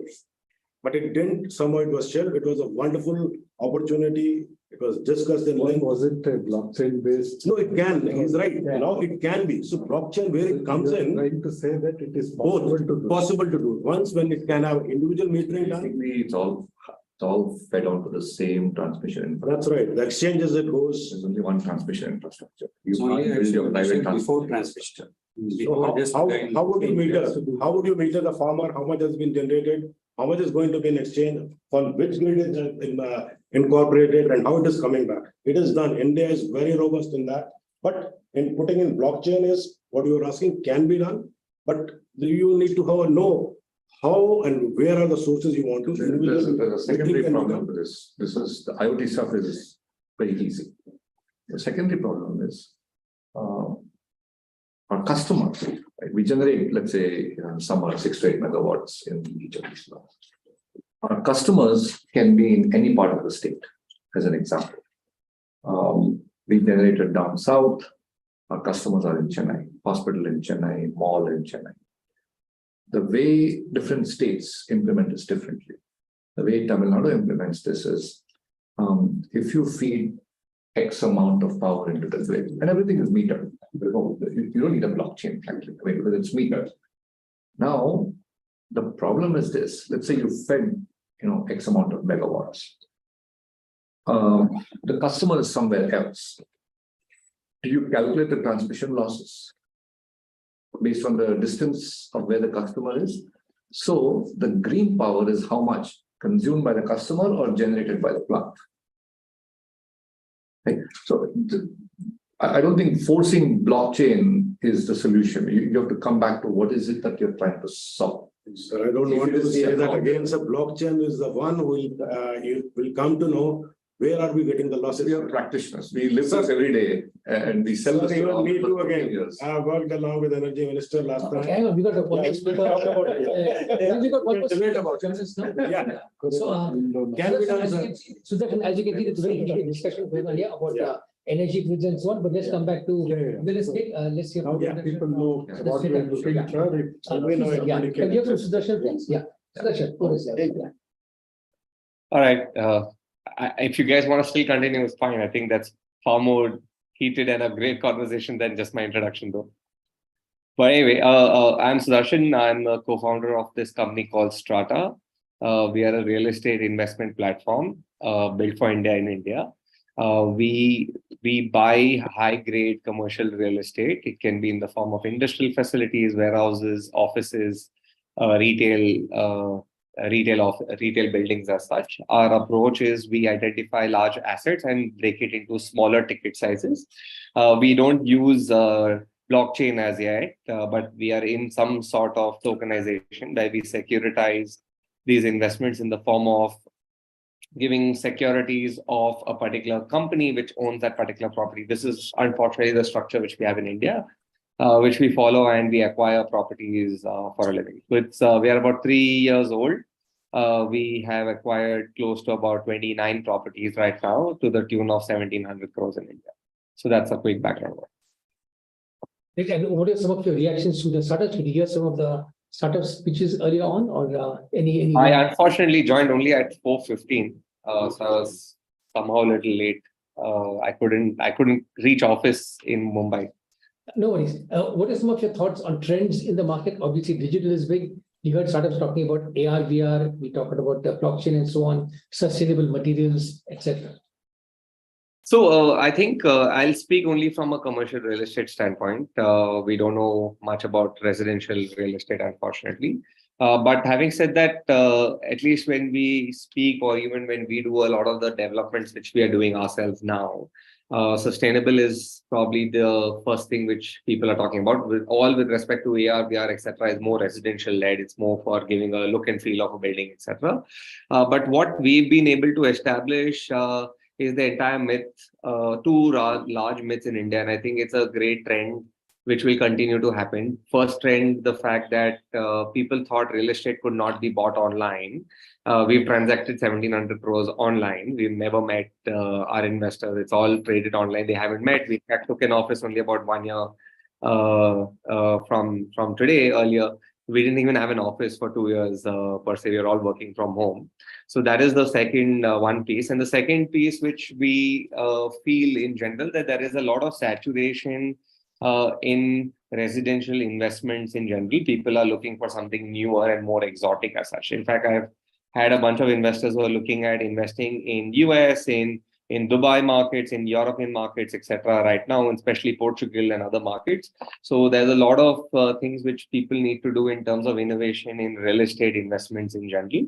Are generally two key core principles which we are seeing right now. But in terms of technology implementations, I mean, I'm just being brutally honest. End of the day, a developer would like, boss, am I going to save money out of this? If yes, then talk to me. Otherwise, I'm not interested. This has been a question which was asked to me 2 years earlier. There's a question asked to me now. I think the answer remains the same. If you're not adding value in terms of any cost-cutting measures for a developer, which can increase his margins, a developer is honestly not bothered one bit for environment, etc., unless he's amongst the top 5 developers who have institutional funds who are backing them, who mandate for environmental safety related products. But 95% of the guys honestly don't care as far as this construction material or some technology is going to eventually save a lot of money for them.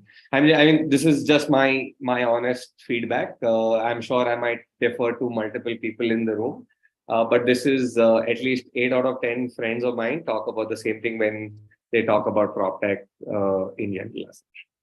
How do you work with startups? You've got 5 or 6 startups in the audience here. So to the startups in this space in general, how would you work with them? Sorry, can you repeat the question? How do you work with startups? How does Strata engage with entrepreneurs? Oh yeah, so a bunch of startups we have been working right now. As one company, we're working from an asset management standpoint. They've created a fantastic tool which allows us to manage. We have 29 properties right now, so 29 tenants, managing, collecting rents, invoices, everything is on a very simple dashboard. This is one thing which we're doing. We have another company we work with, also more on the asset management, but more on the facilities management. So we are able to keep a track of what's happening. So more of our engagement with startups is more or less purely more on management or on data applications per se. That is one part of the thing. The other part is we work with a lot of startups right now who are creating innovative structures for distribution in general on the real estate side of things, which we are working with them very much. But the other part of the things are not real estate. Other ones are all wealth related stuff, which we are working with by creating a WMP or a wealth management product and creating API solutions with multiple folks so that we can even distribute internationally. So very interestingly, about 30% of our investors are from abroad, who are NRIs typically. We are opening this month for even foreign citizens to invest in on our platform in dollar as well. So that's going to be a huge thing again. So all the technology which is required for us to ensure that the entire process and the journey is digital and nothing physical. Unfortunately, certain things were physical, which we were able to solve it and make it completely digital, is something which we've been doing in terms of our engagement. So Razorpay is a great platform we work with. PropStack is a great platform we work with. A bunch of such large platforms we work and integrate and have created our platform. So it's not just our platform which is doing well. It's thanks to all the other ecosystem which is working together with us, which has been able to establish where we are today. Thanks, Sudarshan. You mentioned the magic word ecosystem. And the next question with the panel here is, what's your tip to startups on how to engage with the ecosystem? Engage with the ecosystem. So I'm going to talk slightly relevant to PropTech and real estate as a whole, right? So very honestly, and I think we have a lot of founders here who have a lot of real estate experience. The real estate ecosystem in general is a large lead cycle. So there's a lot of patience required to crack the real estate game. It does help to have, I'm sure a lot of you in the real estate world have the right doors to go in, but it does take a lot of patience to kind of crack the cycle, and they're typically larger lead cycles. In terms of the right people to partner with, because I remember reading up about who are the ones for grants. One of the standard issues that PropTech companies typically face, not on the digitization side, but more on the CapEx side, is a lot of capital, upfront requirement capital. They don't look as investable for VCs as other businesses like SaaS or FinTech.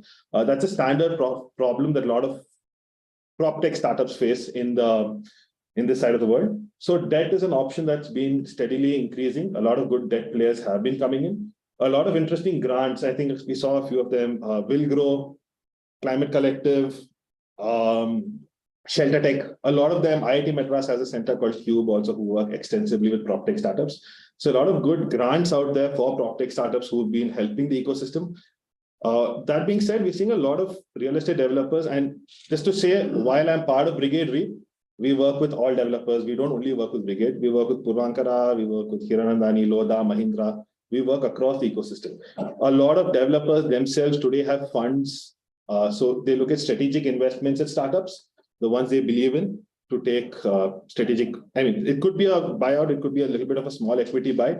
But a lot of strategics are in the market today in the real estate game. I know DLF has their own innovation, so does GMR. A lot of other players out there also have their own innovation partners. So I think the ecosystem is a lot more mature than it was 7 years back. There are a lot of players, a lot of people who've come from the real estate ecosystem to the startup ecosystem. You're right. Are bringing their expertise here as well. So I think it's a great time to be in PropTech in India. There will obviously be a few hurdles, but the real estate mindset is also changing with a new generation of entrepreneurs also who taking the controls at real estate giants. So it's an interesting phase for us to see where this goes for PropTech. Very nicely said. Very nicely said.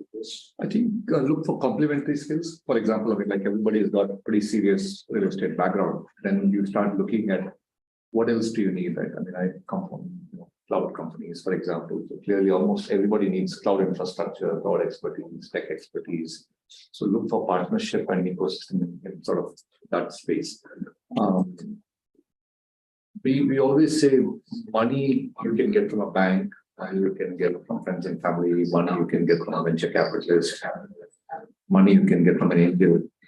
Look for money which adds value to you. I'm sure you've heard this many times, but we end up, choose partners, ecosystem partners will bring value to you and money.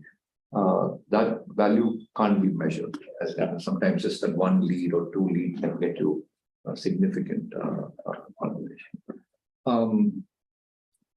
Clearly, the other way is Kevin's here. We lack pretty certainly is that talk about yourself, various forums. That's the interesting way to get into the sort of ecosystem.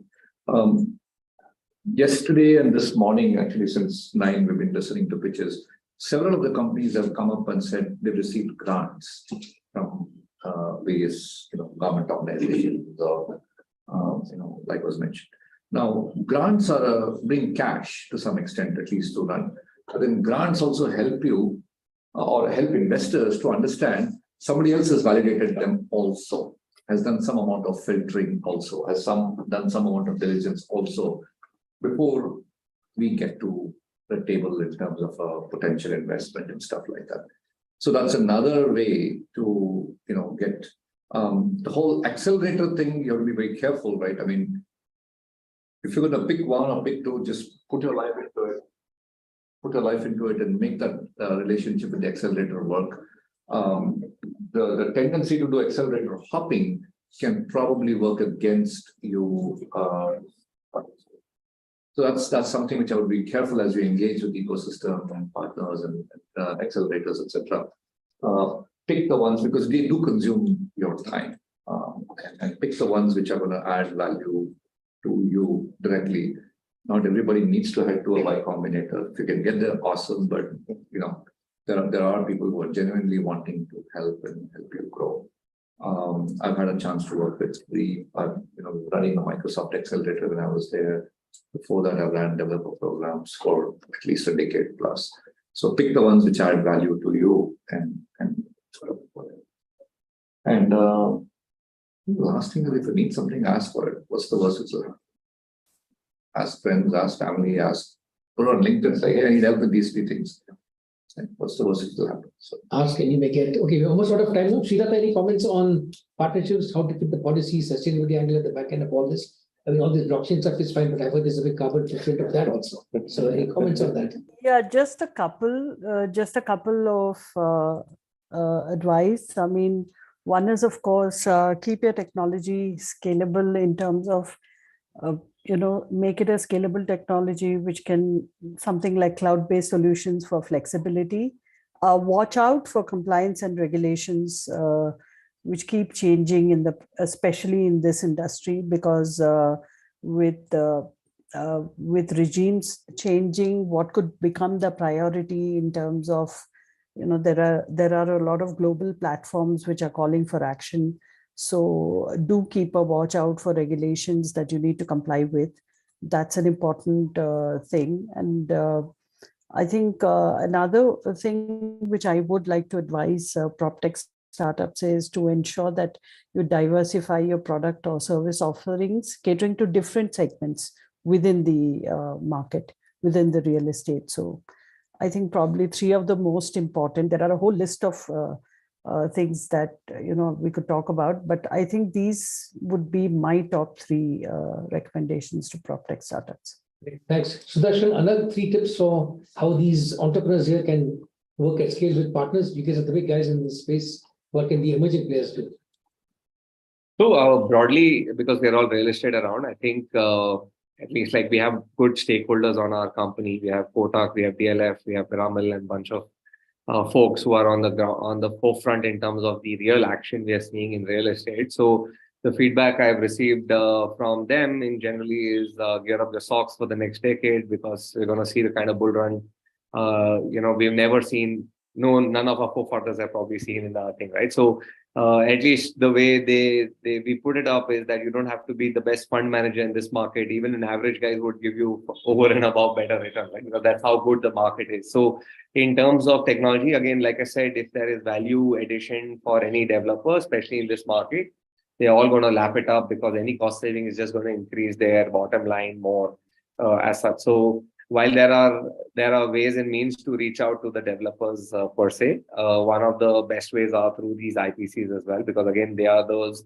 most trusted partners for them for multiple things, whether it's construction, facilities management, leasing, bunch of things. So routing via them is a great approach one could consider, or platforms like ours or other co-players in the market who are operating, who you could collaborate and operate as such. I think these are the best things to do it. But the market is so ripe that any technology really has to be that valuable, because for a developer, his time is right now counting money. So unless it's not something which is going to make more money for him, he's not going to be really giving you that attention what you may desire. Thanks, Sudarshan. Thanks so much. We're out of time now with the formal end of the program coming to an end now. But I want to ask the startups, do you guys have any questions of our speakers over here? What would you like? What do you need to go scale? What do you care for? Oh, you have all that you need. That's fantastic. The question is not that, I just wanted to answer that. Yeah. So answer to that was, you said the regulation, unless and until you have those regulations, either you close it or you wait, keep doing it. I ask you a simple question. Brigade is also here. 2017 before, what were they doing before RERA?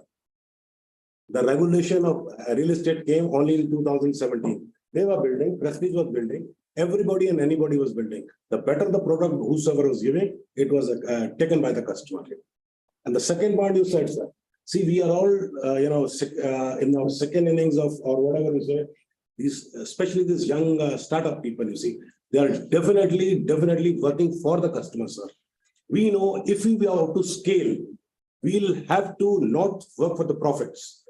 The moment we work and see the necessities and the requirements of the customers, we know we are on the winning side.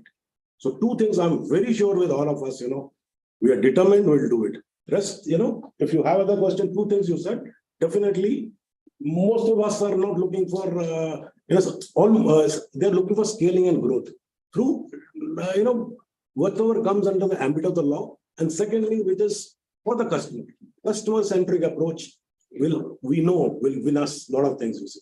Why most of the other things are, unicorns, few of them are suffering. I don't want to name, they never had that customer centric. The moment they went away from the customer, they have a win-win. Sir, we would love to, I think, Anand and everybody, I think even Sudarshan also would love to work, because since he's also in the same space, work under the ambit of the law. And we are, waiting for, this, our SEBI to come. They are calling out us at MSME REITs. Okay, fine. We'll talk with those people, whatever our requirements are, we'll tell them what are our suggestions, how they can be implemented, and why not to go do something good for India. Great, very well said. Yes, sir. Right. So one of the things, and this is coming from someone from the tech side. While we talk to so many people, real estate traditionally has been very less of technology, inclusion. So how do you see role of tech? Because real estate has been acquire, sell, or acquire, build, sell, right? And it's all about that, right? So be it on the asset acquisition side, where you can see tokenization or fractional investments can be plugged in, because it also changes how the real estate, the asset itself, kind of goes into the market after that. Like instead of selling a unit, now you are selling different. So do you see that alignment coming? And or I think Sudarshan answered that very well. He said like 60-70% of his customers haven't even seen the property. No, that's on the sell. Once it's already built. I'm saying on the builder side, right at the point of entry, right? That's where the difference. I think he can answer, or I'll answer also. Equally will answer that. Since he also worked for Shova, he was heading the show. I was also. I can take a pride. It was the one and the only, the most successful project. It happened in Bangalore. Was one Bangalore West Kasaku. You might have seen it. People talk about unicorn valuation and all. We earned 4,000 crores out of it. You see how? Because we picked up the technology. First was, we were one of the first one to adopt, the forming. My answer. It comes in aluminum forming. Everybody in the construction would be knowing. The construction cycle becomes faster, and ultimately it saves you a lot of money. Thank you, sir. But upfront, it costs you money. Where he was saying people are not ready to adopt. No, the builders are ready to adopt. Yeah. Now he knows about. He has worked about 3D, 4D, 5D models. BIM models, things are happening, and India is adopting very fast. Since we know, if to scale, you need to come along with the technology. A lot of things are happening. Thanks. And again, he also knows now the gold standards are also being platinum standards, you know. People are adopting. Brigade, you know, we are opposite you. We have adopted. People are adopting. Okay, I know that you guys have to leave for another meetings, but any questions, comments that you have for our groups? From us, if you have questions. I'll take it offline. Sure. No worries. Thanks so much. Well, everyone, we come to the end to an event. All the pitch decks will be online. At the end of the day, we're going to publish all the pitch decks online. So thank you all so much for joining us. We will have more meetings coming up. I'll email you all. Why not? And thanks for your patience, sir. Thanks. Let's take a group photograph outside and then we break for tea. Thanks to all of those joining online. Thank you. I wish you could join us for tea and drink some coffee and things. But we'll keep you posted on the next events over here. Yeah. Okay. Thanks, Mike. Thank you. Take care.